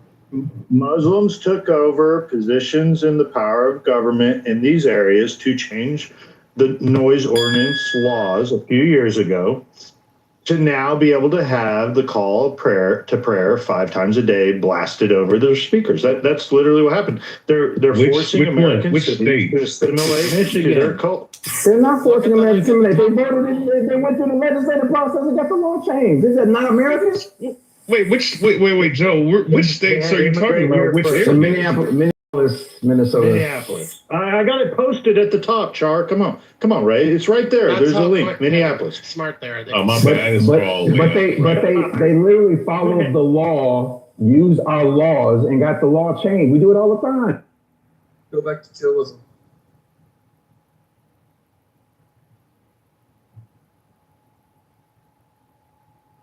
Did you want to say something, Beaver? Yeah, I'm just telling him to go back to chillism. Ban to chillism. Oh no! Oh my goodness! We disagree. Okay, fine. Look, man, I think you've been a good sport. I'm actually the kindness of the mods up here. It might not come off like that to popular opinion, but I appreciate your hospitality. I really do. That's genuine. Generally, we can prevent this with strong immigration rules. We don't have to succumb to the Muslims moving here and changing the noise ordinances in the cities once they take control and power, and putting our neck under their boot to assimilate to their culture. That's ultimately what it is. You may agree with it. You may say, hey, you know what? I'm fine with it. Let them all in. My kind heart, my big heart. I have this moral superiority because I and not concerned by it as long as they don't bother me. But wait till you wake up one day and they bother you. I don't know how, again, if, first of all, if as Christians, we did a better job of, doing the work, we wouldn't have to worry about other religions, right? We're getting out because we don't do the work. No, because they don't play by the same rules. We don't do the work, right? This is why Christianity has been flat for like the past 20 years, 30 years. But wait, we all know the Good Samaritan story, right? And the point of it was about the very thing we're talking about. It was about not just the fact of a good deed. It was on behalf of the stranger, the hated immigrant. That is the point of that story. Yeah, those stories are only good if you those stories are only good if you actually are a practicing Christian. But we don't practice Christianity. We want a theocracy. We want to force the same force that we're saying that they're doing to us. We want to do that to them. Listen, on a surface level, that's what it. I mean, in a sense, you could talk about the charitable aspect, but there's a whole different aspect because look, I mean, listen, when it comes to like the immigration laws and not having people, I understand where the concept of you just not wanting these ordinances and these code of conducts being changed and everything, right? But all in all, I don't think that. Listen, look. What is this? This article says that Minneapolis becomes the first major unity to broadcast Islamic prayer the prayer 5 times per day. I think that needs to be like in this country a ordinance? No, I don't think it should be.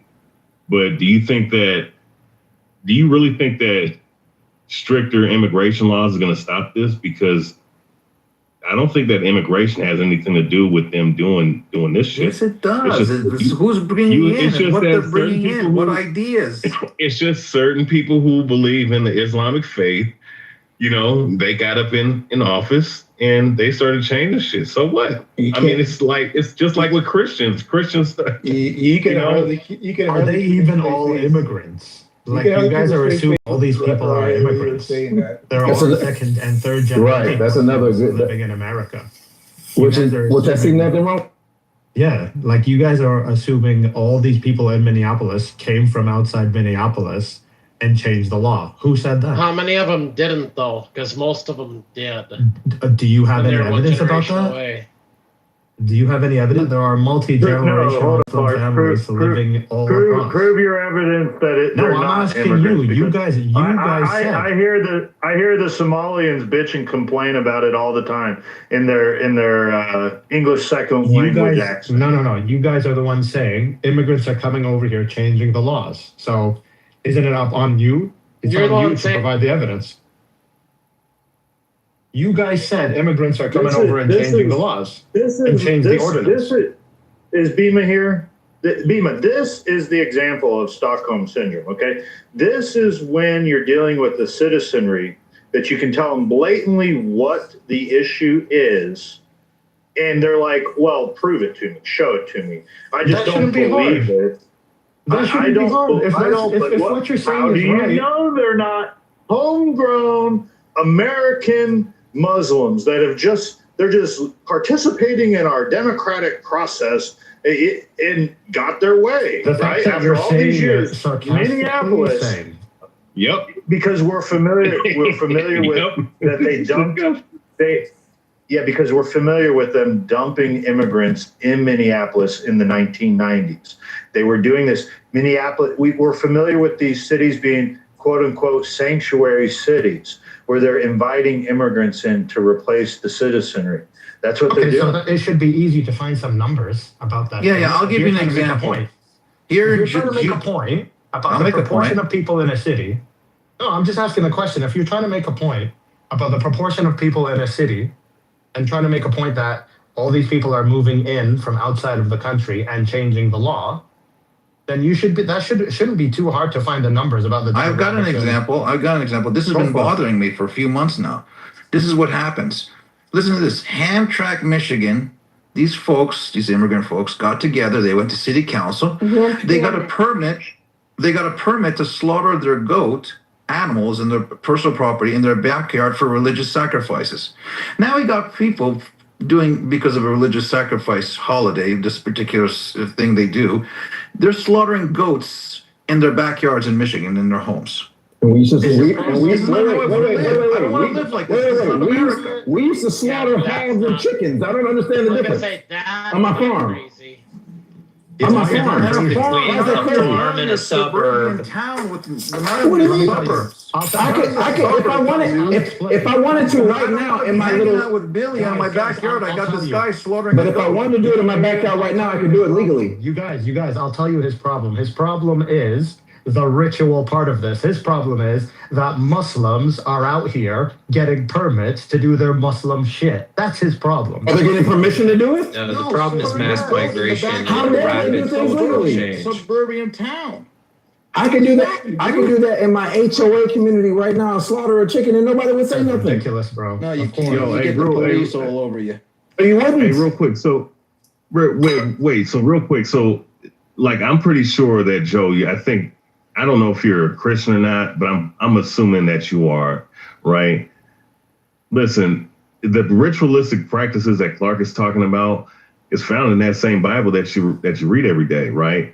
So let's say but you don't have Christians next door to me slaughtering the goat. I mean, but let's say if they were slaughtering the firstborn of every lamb. Doing their backward Muslim thing. Yeah, but let's say if they were doing that. If you're going to call me out, and I wasn't even the one making the point about that, Sam made the point. But listen, it's very clear in the Bible about that we have nations. And to have nations, we have to have borders. And we need to regulate those borders. To hold against me my Christian faith, and that I'm supposed to just roll over and let immigrants in here without any sort of regulation to it, it becomes invasion. Joe, and who is advocating no borders? You're creating a strong man every time you talk. Not at all. That would be the borderless society. The borderless. Who's arguing for that, Joe? Who's arguing for George Soros. In this room, who's arguing for that? You're arguing. Hold on, Clark. You're arguing logical fallacies right now. To demand statistics when I'm citing that's a logical fallacy. To ask for evidence. What are you talking about, dude? No, so demand that I have to back every point I make with statistics, or to say you're now moving the goalposts when I clearly cited George Soros's Open Society Foundation. That's not evidence. I didn't ask for evidence. I didn't ask about that. Okay. You were making a point about demographics. You must struggle with political discussion. Right? Are you new to this? I think everybody listening can see what you're struggling with here, dude. George Soros is. You're just interrupting me.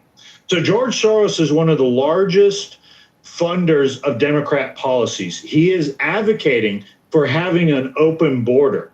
He is responsible for largely over the last 20 years this narrative about Americans and that Americans aren't good enough to be able to fill these jobs, that we have to be able to open these borders up and let people cross or hold it against the Christians of America. This is what George Soros and his Open Society. Are you familiar with the Open Society Foundation? I've heard the name, but I disagree with all of that. I'm not advocating for what George Soros advocates for. I disagree. I have a question that was posed. You disagree. Thanks for your comment. I have a question that was posed by somebody else, right? Because the largest growing group in this country is actually not Muslims, right? Nor do I think they're the biggest threat to this country. The largest growing group in this country is actually. Why aren't Christians up in arms about godless people? Hey, we're such a Christian nation. Hey, Finley, Miss Finley, can I answer that too? Believe in Christian beliefs, even if they don't believe in God. That's why. Okay, but watch this though. Hey, but real quick, just to build on what Miss Finley said, right? Now, here's the thing, right? Because I think there's a certain narrative that, for me, when I look at the statistics and look at what I see personally, because I mean, you have to combine statistics with also your own, perspective on things, right? What you're seeing. I don't see. I mean, and don't get it twisted. I have seen one Muslim do something up here, but based off what I believe, I don't think he did anything wrong. But but let's just deal with this, right?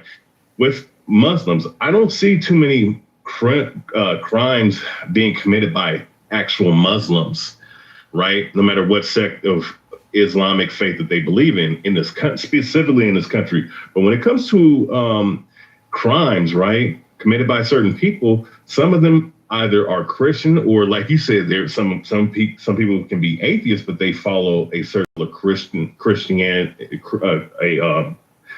like a Christian belief, right? So all I'm saying is that if we like what Mr. Finley's saying, I'm gonna land here. I do think that we have to look at it from that standpoint. There's more people who identify Christian that are committing more crimes than Muslims, and yet people say that Islam is the fastest growing religion in the world. So to me, I think we have to look at that from that standpoint and really focus our targets and angers on an objective standpoint instead of a subjective standpoint targeting Muslim. Wait, what are you, a Farrakhan supporter? What is wrong? Yeah, I don't know where you found your stats. Jeez, man. What religion the person is that? How many about Islam in prison with Mike Tyson and Malcolm X? Yeah. How many motherfuckers? I will say this, and I'll pat back. They have higher marriage rates, lower prison rates, educational attainment as a group. And I said this earlier, problem with my fellow Christians, we don't work. What work do you do? I'm a pastor's kid that mentors. I give away about 30% of my income. I help run our food shelter once a month because of my work schedule. I would do it more. Other than that, I'm also my pastor's armor bearer. Should I continue? Should I name the multitude of freaking charities that I give to? Mr. Finley, you should. And the fact that I've written checks to four young men to get their private pilot's license. I don't think you're doing enough. So, Mr. Finley, no, Finley, I don't think you're doing enough. Yeah. I hate it when people do that. What are you doing? Come on, me and my fellow Christians. No. It's okay. So let's ask the question because you asked earlier the American value system. Do you remember that? I said, what is American culture? Yeah, what is it? Do you know what you would call it? It's a very long list. American culture, it goes from everything from country music to hip hop. Everything from apple pie to freaking fried chicken. All that is American culture. Hey, I heard you, Mr. Fitty. I'm not gonna let people gloss over all the good deeds and good that you do, man. Keep doing you, man. It's not enough good folks in the world, man. Shout out to you, man. Thank you, Himothy. Good to see you. So, Mr. Finley, you go on. I just want to make sure you and I are on the same page, all right? So for me, the value, the culture of the United States of America is our 3 founding documents, okay? That's number 1. Individual liberty is our culture.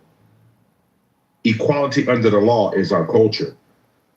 Opportunity and upward mobility is our culture. Religious freedom, giving people the opportunity to believe what they want to in this country, whether you say that Christians are not doing their part or not. You don't know what all Christians are doing, but you personally say things that are different. What about entrepreneurship and innovation in a country that we're only 4% of the world population, but we do 25% of the GDP worldwide? Self-government is another one of our cultural beliefs, okay? And for me, that's the biggest one, because the only person I get to govern is Edward. And what we like to do is believe that we have some rule over someone else. I have no rule over my mayor, my senator, my congressman or woman here in the state of California, nor the governor. They're supposed to be representing Edward. Okay, so what's the issue with Muslims, Edward? We have it. I'm not saying you. I'm saying what is the opposition to Muslims? They're practicing their religion. They're freely practicing their religion. Well, okay, hold on. You asked me a question. Let me answer it, okay? the opposition with Muslims is they do not like the American foundation and the way of life in America. They do not come here and assimilate to our documents. They do. Explain to me how they don't. It's called the Crusades. Hello. I'm having a conversation with Edward. If he thinks that I'm being bad faith or I'm interrupting, he'll tell me. Yes, you're correct. So I would like, and I have Muslims. I work with both Sunni and Shia because I'm in deaf care. Okay. They do not want to adhere to the American 3 documents. When I ask them what truths they hold to be self-evident, they don't know that. Okay. They immigrate here, but they don't assimilate here. Okay. And are there any Muslims in this state? You haven't demonstrated how. You're just saying that they do. You haven't demonstrated how. Wait, Mr. Finley. When I say how, do you think it's important for a person who wants to come to another country to participate in their founding? No. Could you hold on? Edward, I'm not saying they don't. I'm saying you've not exhibited how they don't, because they freely exercise their religion. They're not breaking our laws. I don't understand how they're not adhering to the documents. Okay. Because most Americans, I would argue, couldn't even tell you that our documents. Okay. Or who wrote them. You know what? Okay. So are we going to talk about what Americans are doing? Or are you? That's fair. That's fair. Okay. Mr. Finley, I'm going to share the same thing. You have elected officials in the United States Congress, okay, who want to blame America, and they happen to be Muslim, and they don't want to adhere to our documents. That means when Muslims come on our soil, and this is the big thing for me, why don't Muslims move to other Muslim countries? Why do they want to come to a country? Lots of them move to other Muslim countries. Right. Crazy. Right. Can I finish? I mean, guys, listen. We know other Muslims move to other countries, but my question is, it's really simple.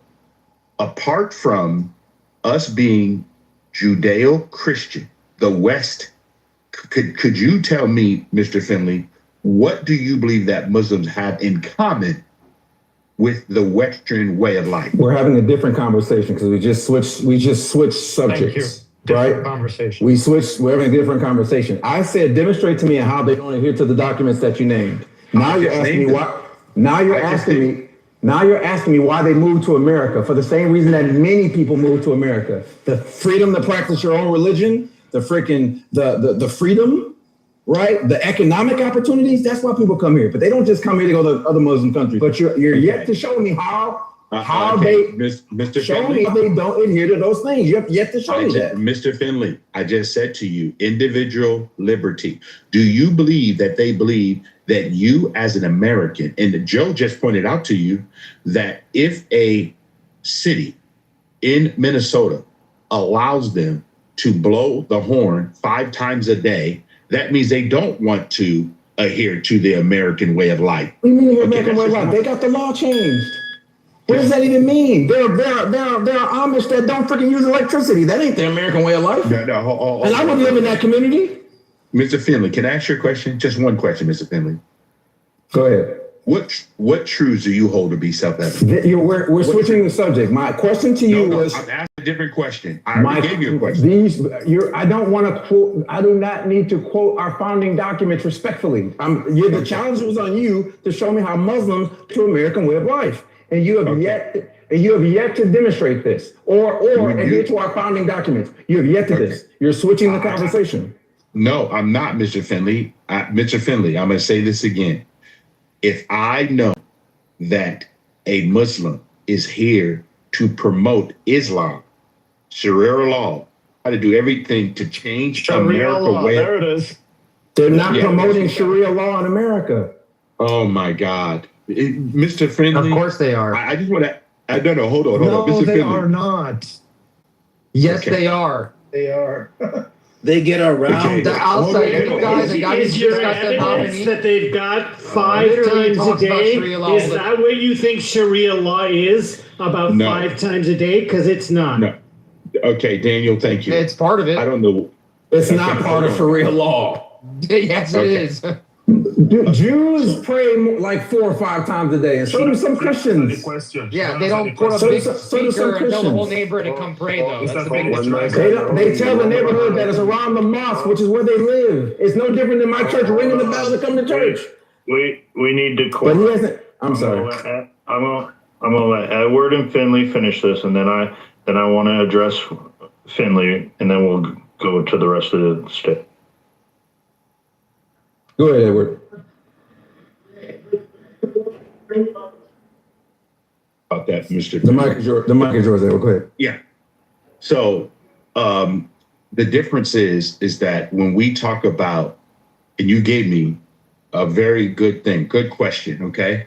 So if I know that the American way of life is important, right? And how do Muslims differ a uniform group of people, okay, and how they do not adhere to our way of life, their religion and their laws, okay? A lot of their communities right now are operating under what we talked about, the prayer, interrupting other Americans when they're sleeping, okay? And I've been to Muslim countries, but they do it here in the United States. Some Muslim communities, I got it, buddy. Some Muslim communities favor more distinct roles for men and women, where we give our women the opportunity to be what they want, right? Women get up and do whatever they want. They may either dress more modestly and different things like that. They don't like the way we do that. Now, in some areas of New York, they find where you cannot have alcohol, you cannot have pork, you can't be in sexuality. These are some of the things that Muslims have done in areas. And their religious commitment is a lot different than what we have here in the West.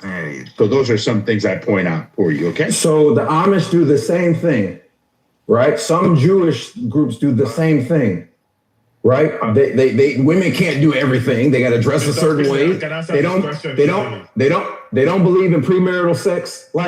Like we allow other groups to do this, but we have this hyper. They don't make exceptions for them. They do make it for them. You can ride horse and buggy in freaking India. They don't make exceptions for They do. You can let me say this. I'll finish my point, Odie.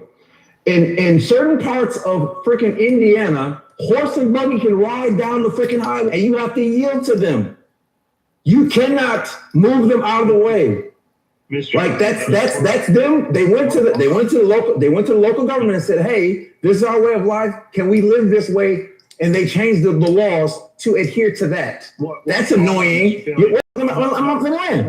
It's annoying. What law did they change? Because they still have to adhere to the same traffic law. No, yes, but they can do horse and buggy at very low speeds. So the minimum speeds that were eliminated in those areas, and on the 2-lane highway. If there's traffic coming, you're stuck. You gotta wait. You gotta sit there and wait.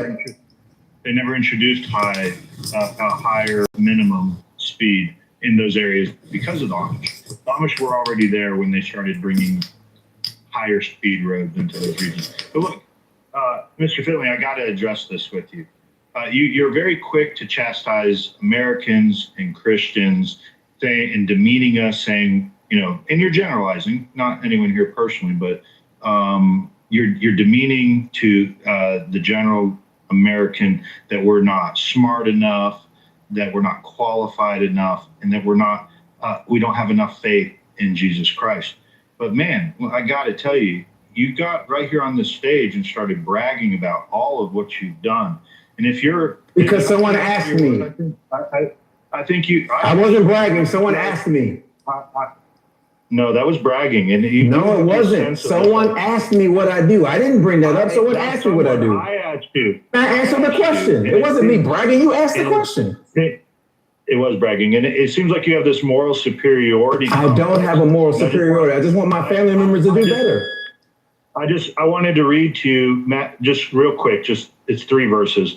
Matthew 6, 2 through 4. So when you give to the needy, do not announce it with trumpets, as the hypocrites do in the synagogues and on the streets to be honored. I know the scripture, Joe. You don't have to read me the scripture. I didn't announce it on heels. You asked me to answer the question. They have received their reward in full. But when you give to the needy, do not let your left hand know what your right hand is doing, so that your giving may be in secret. then your Father who sees what is done in secret will reward you. But you stood on this stage right here and you chastised Christians saying that we don't do enough. And then I asked you, what did you do? And then you went on to brag about all that you do. No, I didn't go on to brag. But you did ask him, Joe. I didn't go on to brag, Joe. You literally asked me. Well, if I would have said nothing. Oh my God. Hold on. To be consistent, it very easily would be to say, hey, look, I do stuff for my community, but I don't do enough. Instead, that wasn't your position. Instead, you have this ego, this bragging upon you, this moral superiority complex, because you're a pilot and you're all these great things, and you brag about how much you help other people. But yeah, everyone else in this country does not. The general population, well, they're just these, poor, low IQ, white trash. Now you're just making up stuff. Now you're just making it up. You're just making up stuff. He never. I never said any of that. How are you turning? You get my point, Mr. He doesn't Finley, like black people. Joe, respectfully, I didn't brag about nothing. You asked me. And on this stage, in context, right, in a stage of maybe, about 50 people in here? In context, my response was that way because I felt like you were going to say, well, you don't do enough either. And so I beat you to the punch, right? And me criticizing my fellow Americans is no different than me having a high standard to the people that have my last name. My kids, I will have a high standard for them. It is right for me to say, hey, listen, you can live up to the standard, especially if my children are beating their chest about how great they were.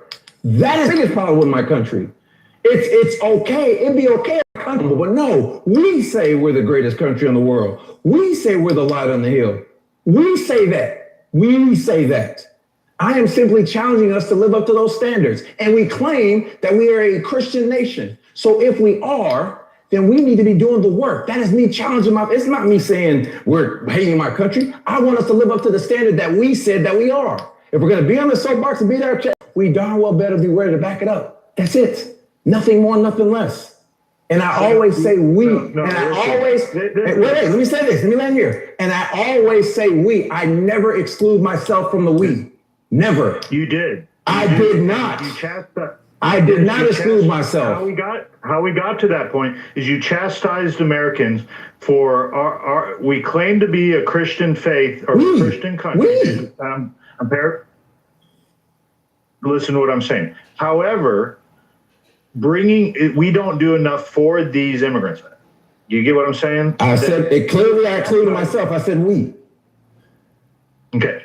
So, but you didn't go on to lead to tell us anything about what you did for immigrants. Why did I need to? Because I said we are failing. Because that's what you were chastising us in our Christian faith. Joe, it's a lose-lose then. If I would have led by saying I do all of these great things, that's me bragging, right? And the left hand note on what I'm doing, right? It's a lose-lose, Joe. So, okay, you can see that you were bragging. I know Mr. Finley. It's crazy how everybody's turning on him because he it's not a questioned this narrative. lose-lose. You should have stuck to the Christian standard. No one's turning on him.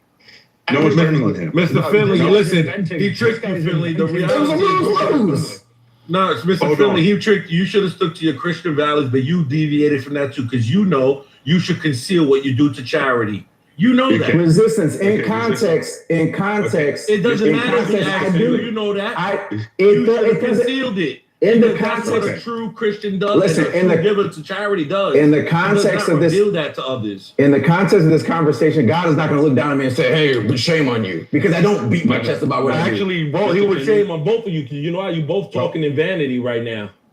Okay, so Mr. Resistance, 1 second. Okay, so Mr. Finley, I really enjoy our exchange, our discord. So my question, I put it in the chat for you, and I want you to answer the question for me and tell me if it's reality, right? And correct me if I'm wrong here. It says, how can America defend itself against Islamist ideology while vigorously protecting the conscience of Americans without this ideology? How can we do that? What do you mean? How do we defend ourselves against ideology? Radical Islam. There's no radical Islam threat in America. There's no radical Islam threat in the United States. No. There's radical Christianity and Judaism in America. I know that much. This is so strange, man. And this is what makes me sad. So you don't see people saying that they want Sharia law in your country. Who You don't wants see people- Sharia law? Bro, Can you please this mute is your mic? insane. No, shut up, please. I know you Muslims very well. Please, you guys. And we know you African Christians very well. Yeah, I mean, We know you African Christians very well. We know you guys lie out your ass. Let him speak. Okay, we're gonna let Odie talk, Thank you. and whoever interrupts him is going in the goo. Go Okay, ahead, so Odie. again, I don't know. Nobody here has lived in a Sharia country. I've lived in Sharia.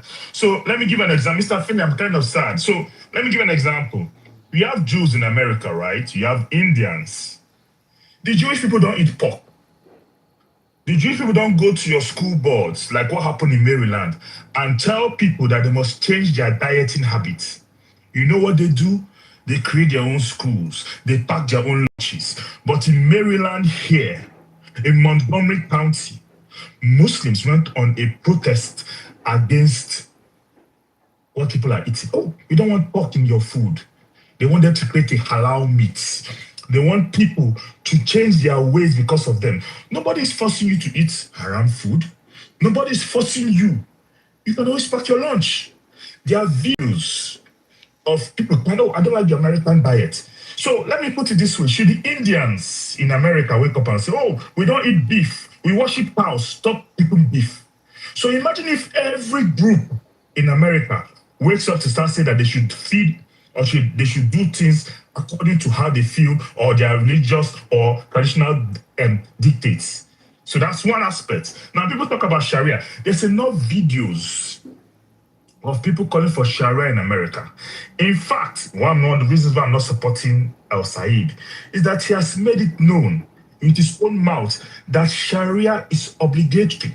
Now, what is the problem with Sharia and the American Constitution is that they can never mix. Even Nigeria, where I'm from originally, the secular law, they can never mix. Why? Because the problem with Sharia is that it is a cause of the Ummah. It is both a jurisprudence and a lifestyle. Mr. Amfili, you have the American Constitution. The American Constitution tells you, this is what I should do. This is how we should do it. If you have a problem, go to court. The Sharia is a jurisprudence, meaning that, for example, for even the civil matters, sharing of properties, how you should divorce your wife, is just a whole jurisprudence that tells you how you should live your life. How, in that context, is it compatible with the West? When you hear people in America say, no, we want to be governed by a jurisprudence that is totally parallel to the American Constitution.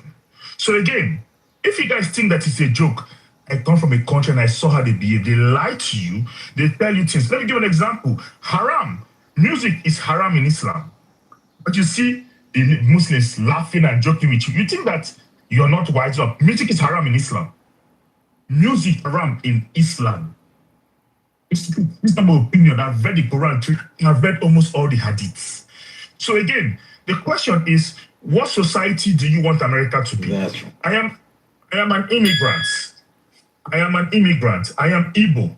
I have my own traditional practices. I am sure you don't want me imposing and bringing my traditional practices to you to adopt or make a separate way. Now, the Muslims in America want America to give them a separate, they want to have a subgroup, meaning Muslims in America subgroup. Let every subgroup in America do that. Let all the Igbo Nigerians do that. Let all the Yoruba Nigerians that you know about do that. Let everybody do that in America. You will not have a society. So what am I saying? I'm saying that if you come to America, like they say, if you go to Rome, you behave like the Romans. If you come to America, the country that has welcomed you, the richest Palestinians are in America. The richest Muslims are in America. You, Mr. Finn, you can never go to Qatar, the rich Muslim countries, and make any noise or demand for any equity. But they do it in America. So I give America its props. So if you feel that there's no influence or there's nothing going on, if there's anything I'm going to be right on, and I've told people that call me Islamophobe, on the Islam issue, I'll be right. In 5 years, I will remind all of you people of what we're saying. Thank you very much. So, Odie, Hold on. I haven't spoken. Can I speak, man? I can wait. Go ahead. I can wait. Thank you. I just wanted to I won't even be long. I'll give it to you, Finley, because I know you're the focal point of the room right now for some reason. All right, now let me educate this African man that knows nothing of not only the America and the founding fathers, or definitely knows nothing about Islam. Or he's just a liar, which I'm pretty sure he is. First of all, in Islam, it is the law in the Sharia for the Muslims, according to the Holy Prophet, may peace and blessings be upon him, that a Muslim who lives in any land is to abide by that land's laws. So according to the Sharia, Muslims, whether they're in America, whether they're in Europe, they cannot impose the Sharia in that law. They must follow the law's land. That's what Islam teaches. That's number one. Number two, I know he didn't know this because he's typical dumb black guy. African. Thomas Jefferson, one of our founding fathers of America. Go read for once, sir. Go read up some history. Not only had 2 Qurans in the White House, but when they were constructing the Constitution and many laws in the first 13, Thomas Jefferson referred to the Quran and Islamic laws. Sharia law is compatible with America because just like a thief here shouldn't be stealing, it is the same in Islam. This is where they got some of these laws from because Islam was civilized far before the Western and the Europeans were. We had the science. We taught algebra and astrology. We're the ones who brought the mathematics. We're the ones who had running water and sewer systems in the 7th and 8th century, not America, not Europe. So once again, go educate yourself instead of being here and being a typical liar.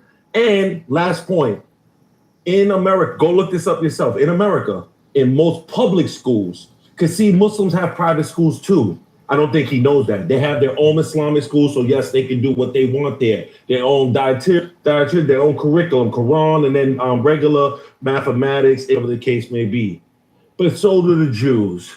And the Jews and the Muslims, they do go to public schools. Guess what? They all demand kosher there too. So stop being a liar and a hypocrite.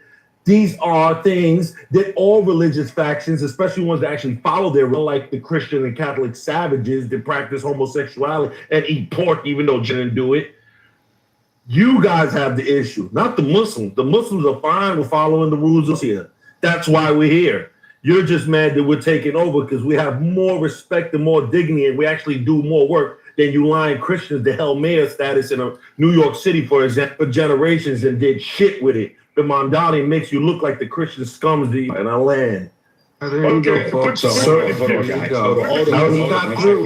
got through the gates. I was going to ask Odie a question. No, hold on. Before you ask I can wait. Is it okay for me to go, Joe? Can I ask a question? Go ahead. No, thank you.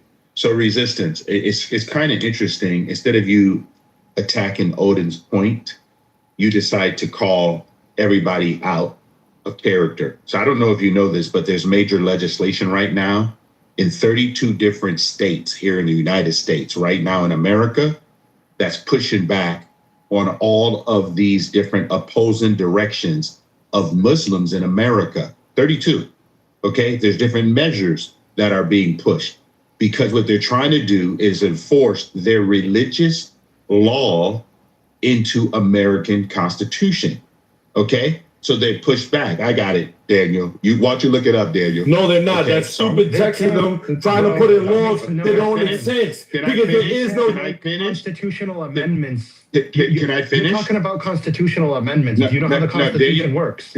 Clark, first of all, you got to understand, Clark, why would we need, I don't know why you guys just let somebody just share, okay? There's major legislation being moved around, and we've considered this. Why? Because we got a lot of Because you're a bitch. Got him. You didn't get me, but thanks. You got yourself. But it's kind of interesting. Why do you think these states are passing these laws? Now, if the Muslims in the United States want to practice Sharia law in their own environments, religiously, they can do that. But the moment that they start to take this outside of their own group of people and try to put this in an American culture way, and they want to do it in our schools, in our laws, and some of you say, oh, they go to their own private schools. They don't all go to their own private schools. So, and I'm going to say this, and you guys correct me if I'm wrong.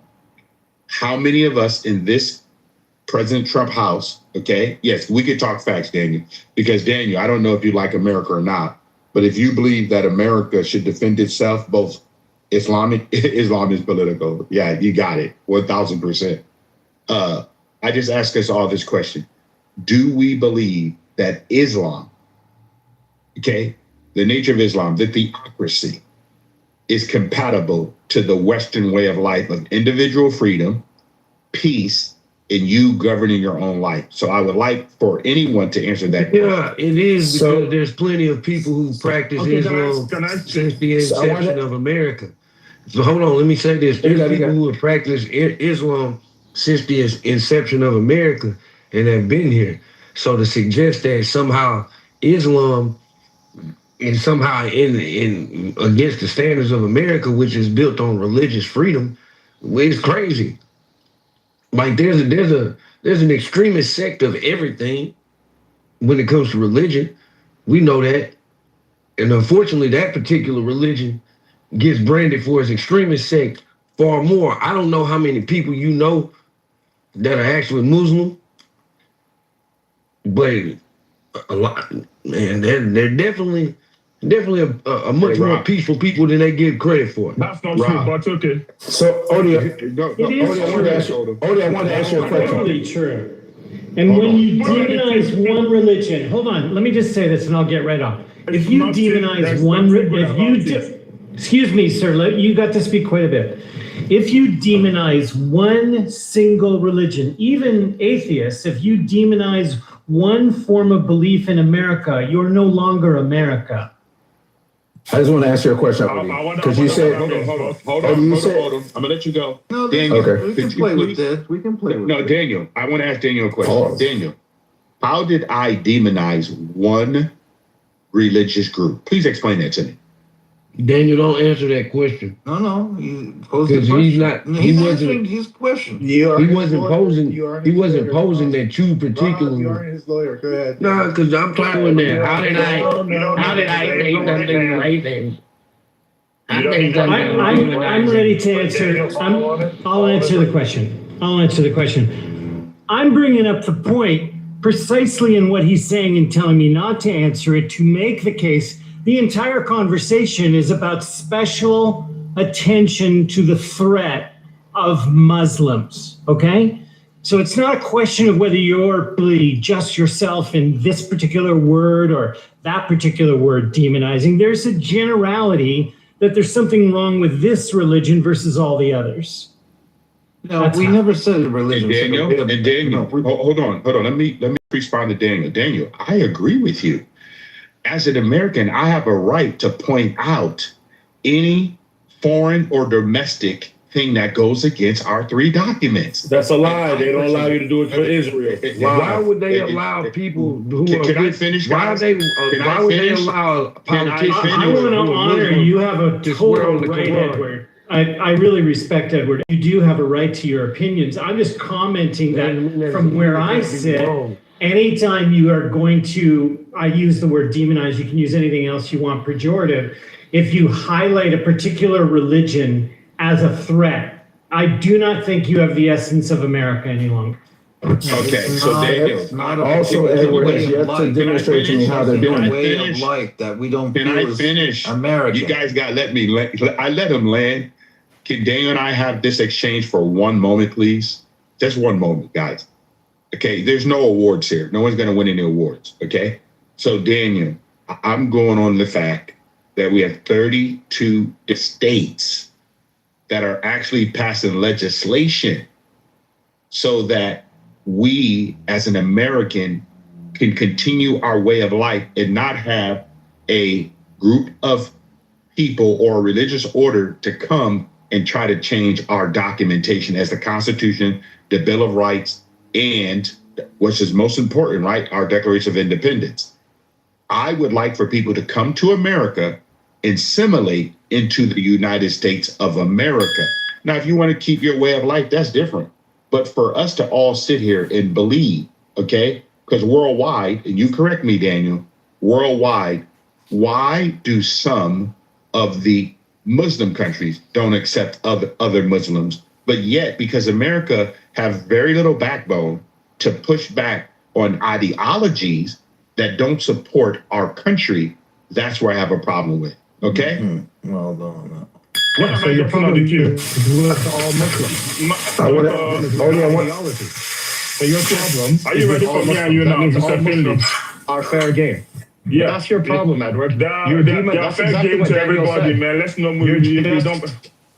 Okay, Mr. Finley, ask me up. so the S is that all Muslims are fair game. All Muslims need to be fought against because, as you just said, their ideology is not compatible. Yes, you just said it. So, that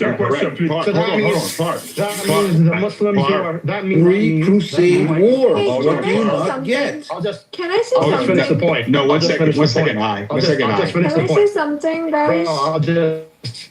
Yeah, Hold on, I just. guys. Every single Muslim. Just hold on. We're going to go to a queue. I just can't do this, like, off mic, just 30, 40 people talking. So, Edward and then Clark are having an exchange. And Then I am Mr. Finley. We'll go. You go after their exchange. Yeah, that's fine. No, Mr. Finley wanted to speak to me. Wanted us to have an exchange. I like cats. And then you go after their exchange. Go ahead. Go ahead, Edward and Clark. So Clark. I was just making that point, Edward. Yes. And then I'll hear your response. That means that all the law-abiding Muslims that we know in society, that means you raise suspicions about all of them because all of them are harboring this ideology, as you described, incredible, with the American way of life. All of them, every single Muslim is suspicious. Every single one is a potential terrorist. That's what we mean when we say you're demonizing. Because now all of them are criminals, and that paves the way for any unjustified act against any of them. What are you doing there? Oh, okay, thank you. I appreciate telling me what I'm doing, okay? I'm going to say to you, Clark, that I do have a right to be cautious of any group of people, whether you call it collective group, all of the group, or one person in the group. It only takes one person to do something radical, okay? I got it. You're right, Daniel. I'm going to say it. Now, you don't have to like the fact that I'm coming back on it, but at the same time, because I was born in the United States, I have a different philosophy than Islamic and Muslim world. I don't believe in theocracy. I don't believe I want to die to go see 72 virgins. I don't believe that I should have a whole group of people who have decided to go against the West. If I have countries saying death to America, want to move to America, I have an issue with that. And Clark, as an American, do I not have a right to voice that opinion? If you have the right to voice it. I just have one question. Can I ask this? Just give me a If sec. not, then I just leave the room. Just give me a because sec. I just have one question. Yeah. Just give me a sec. Because a lot of what you just said, Edward, is completely false. Not all Muslims believe in this 70s bullshit. Not all Muslims are in Muslim of America. Like, you're creating Muslims. You're in a zone. You're in the matrix. There's no connection to reality.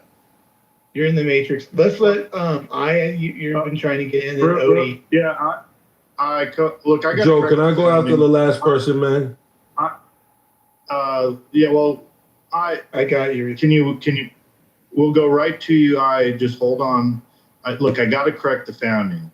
Look, 97% of the country was Christian at the founding of this country. And there were numerous states that had religious requirements to hold office in the state governments that you had to be Christian. So to act like at the founding, it's always been this way, it hasn't.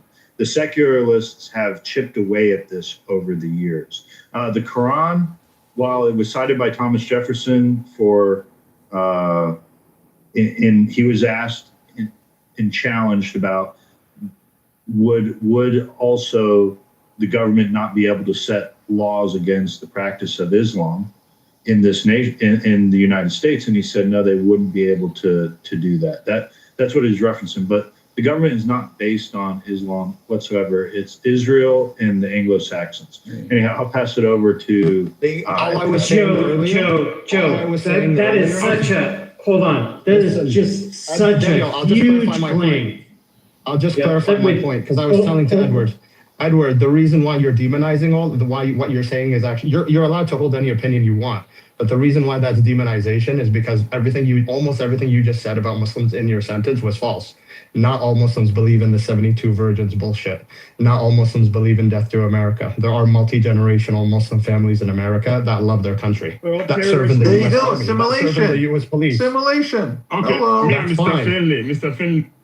So why, I'm sorry. So why 9/11, 26/11, all the bombings have to be done by Muslims? Tell me. No, I'm let's sorry, leave that but why? aspect. Let's leave that aspect. That's even too far. Mr. Finley, let's go. You asked me. So Mark, you said that because I was trying to look up the incidents in which the Muslims protested, right? Because I was going to say that's practicing American. That's literally it's in the First Amendment, right? It's in the First Amendment, right? They were bringing up the Muslims. Why are we all scared of? Why are we all scared of bombs and hijacks and everything? Because you're it's scared because you're ignorant. I don't know why. I'm not scared of any of those things, and I fly planes. But we switch the groups. First of all, Muslims are just the latest of the groups that we don't like. But I have yet to have I have yet to have Edward show me how they exhibit something that's incongruent with the founding documents. Right. Also, we're not a Judeo-Christian nation. Greed is not Christian. Neither is same-sex marriage or sex before marriage. None of these things are Christian. None of these things. Neither is like the lust or the sex or the sex selling. None of these things are Christian. But anyway, I want to ask Odie a question. Odie, what incident are you talking about? Because I was trying to look it up because all I saw was a protest. And I'm like, that's normal. Protesting is American.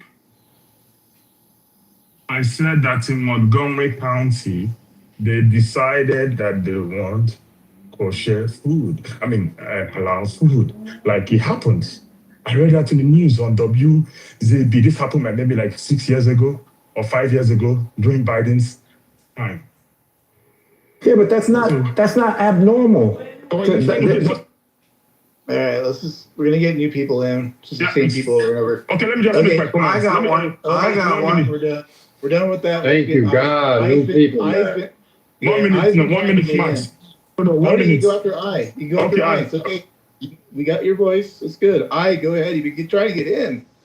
Go ahead and get it out. Can I speak now? I like cats. Yeah, don't interrupt her. Don't do it. Go ahead. Okay. So, I know you guys don't know, but India and Pakistan were like a same country before 1947, and the Britishers ruled India for 200 years, and then, whatever, they just decided that India and Pakistan are gonna be two countries, separate countries, right? Since then, there has been Islamic invasion in our country where so like I'm a Hindu, I know like most people don't know about it, but I'm not Islamist. So like Islamists come, they rape our women, they kill our women, they cut the wombs of a women who are pregnant, they take the fetus out of a like womb and just throw it away and whatnot, okay? But I still feel there must be some Muslims, right? They are not like culprit or whatever. Fine. Now, I feel like India is, I don't know what's the reason, because I feel like if India had the power of US, it would fucking kill Pakistan. I don't know the reasons why India is not retaliating Pakistan, which is fine. I feel like amongst all the countries in the world, US citizens has the most power in their country. Why don't you guys tell the Trump or the prevailing government, like, stop fucking giving visas? Hindus, Muslims, Jews, whatever, just stop letting people come into our country. I just need answer for that. See, it's the same. If guests are coming to my house and I'm like, come, and I'm like, I don't want guests. So like, there's no point of complaining, right? When I'm fucking inviting the guests in my house.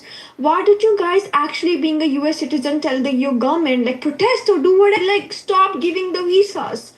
Why don't you guys do it? I just answer. And please no hate, sorry. I really want to know this. Okay, That's why we voted for Trump. Odie, do you want to answer it, Odie? Because No. So let me just simply respond to resistance. So, okay. I mean, Thomas Jefferson, who reading the Quran, I've read the Quran 3 times. Does that make me a Muslim? So, Mr. Finley, you see, you guys don't have a come to Jesus moment. So let's look at America, right? You see, whenever the natives stop, we get angry with them. But let's call the country Bahrain, Oman. I've been to those countries. Bahrain, Oman. I'm calling rich Muslim nations, including the theocrats and the ones that are practicing some pseudo-democracy. They don't give Christians freedom. You're not allowed free practice as a Christian. In fact, if you're a Christian, when I say diplomat, if they post you to those countries as a Christian, they call it a hardship post. So already, they're already demonizing you as someone that is not a practicer of their faith. So what is the big deal? You're making it seem like people waking up is like a problem. For example, if you're a Jewish person, there are 13 Arab countries you can't visit. You're already demonized.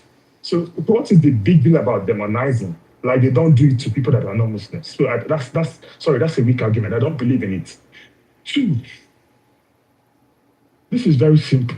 If the issue is all about people are bad, Americans are bad, how come we are having the same problems in Sweden, Belgium, Denmark, Norway, Germany? The reason why the CDU, the Christian Democratic Union, lost their elections in Germany was because of the Syrians, the Muslims. So people in this panel calling wait. This doctor is saying I can freely express myself. So if I want to say that, I don't give a fuck about no dumb curry foreign bitch. I can say what the fuck I want to say. Then this woman is like, wait, isn't she here on a visa? Like, so much hate, bro. Like, go on, but this is dumb. Okay, so let me finish up. So if that's the arguments, so how come it is widespread? Is it that there's American right-wing propaganda or what? Or do you think that my view of Islam is because of America? I lived in Nigeria till I respect something if I say to most America. I lived in a Sharia state. I've been to, and I've seen what it is. They hide and pretend and tell you, oh, no worries, you have freedom. The same freedom that you as a Christian will not be accosted in their countries. So again, like I said, you can continue to eat the humble pie, drink the Kool-Aid. On this matter, I will be right. And I will laugh at you guys. No, hold on, resistance. Morgan, come here. Why do y'all keep saying me to hold on and I'm the one that's been quiet the most? All of you run your mouths.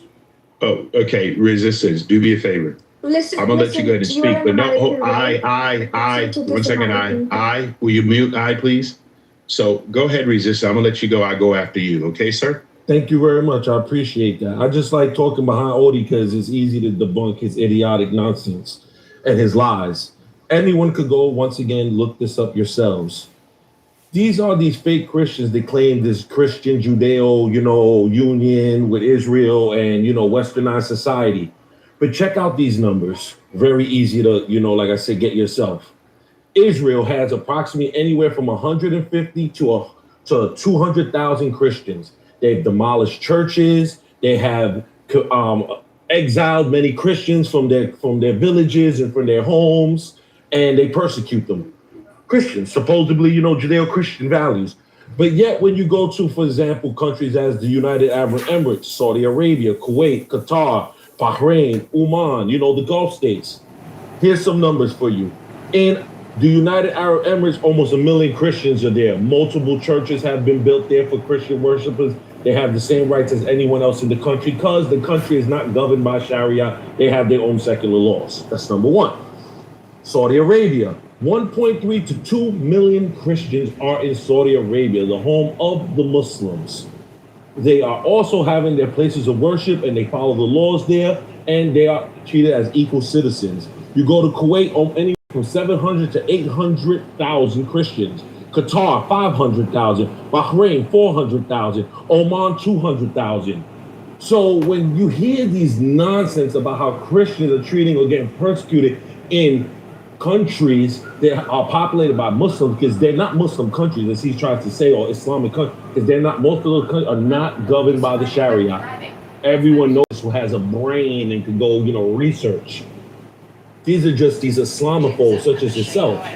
If you want to be gay and eat pork and do all the things that Christianity is against, you can do it. We're fine with that. But you won't do it in a God-fearing state where there are actually people who practice their faith.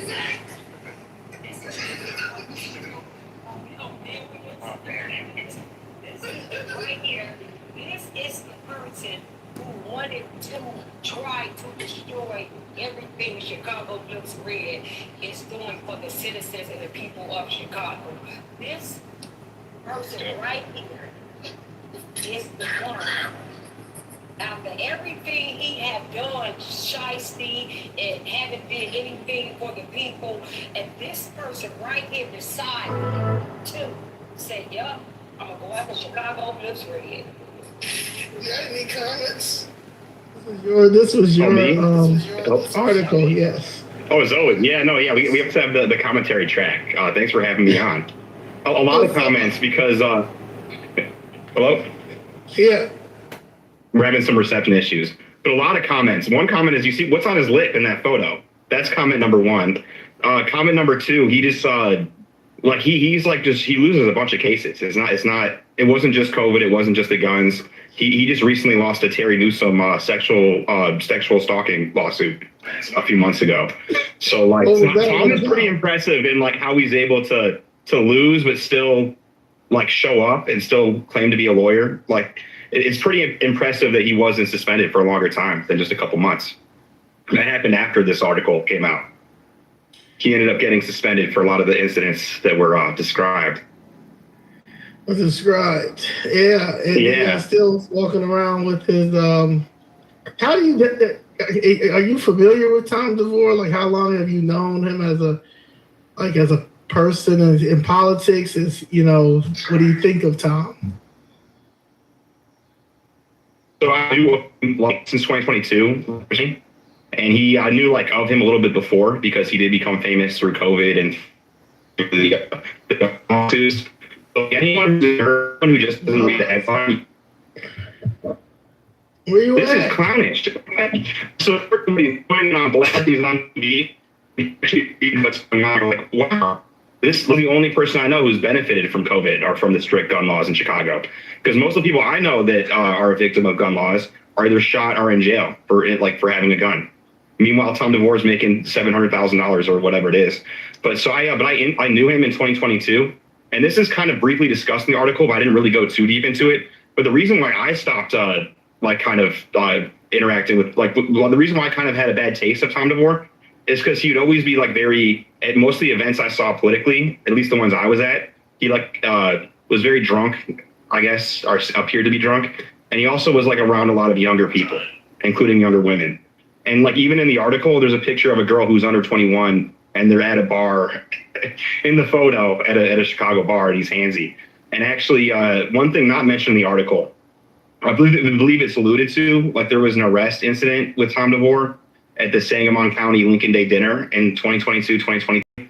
And the inciting incident of that event, which I don't really talk about in the article, was an alleged drinking party with potentially the Aaron Del Mar Bailey campaigns and the DeVore Rabine campaigns.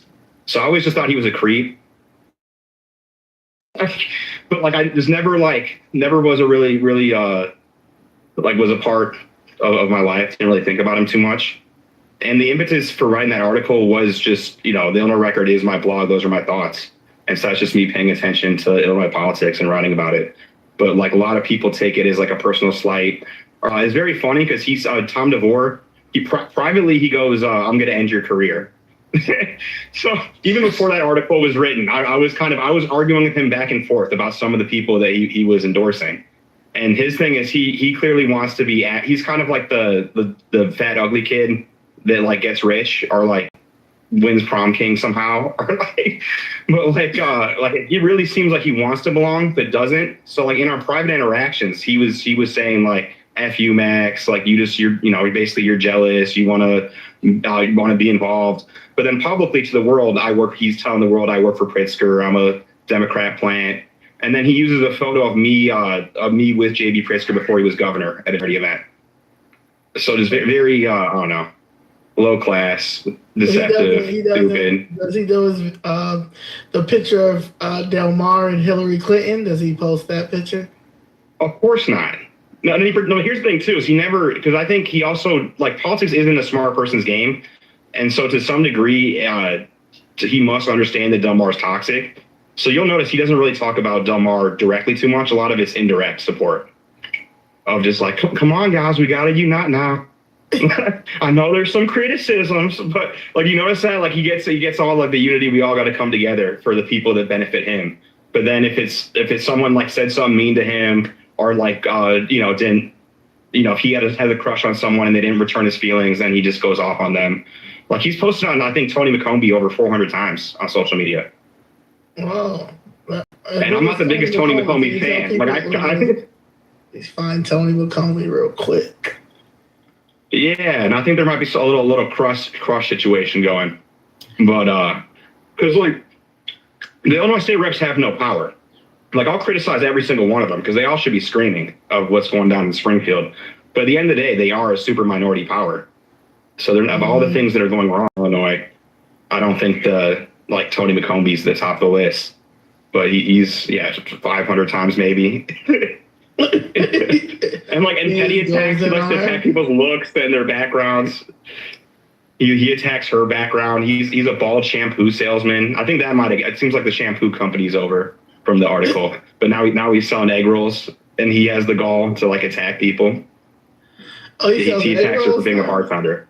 He does. I heard he got the recipe from ChatGPT, allegedly. I don't know. Maybe it's a family recipe. But part of the issue, too, with that article and the egg roll company is he takes businesses that were other people's businesses. Like, the egg roll business was someone else's businesses. Well, was I think a Chinese immigrant, first generation business.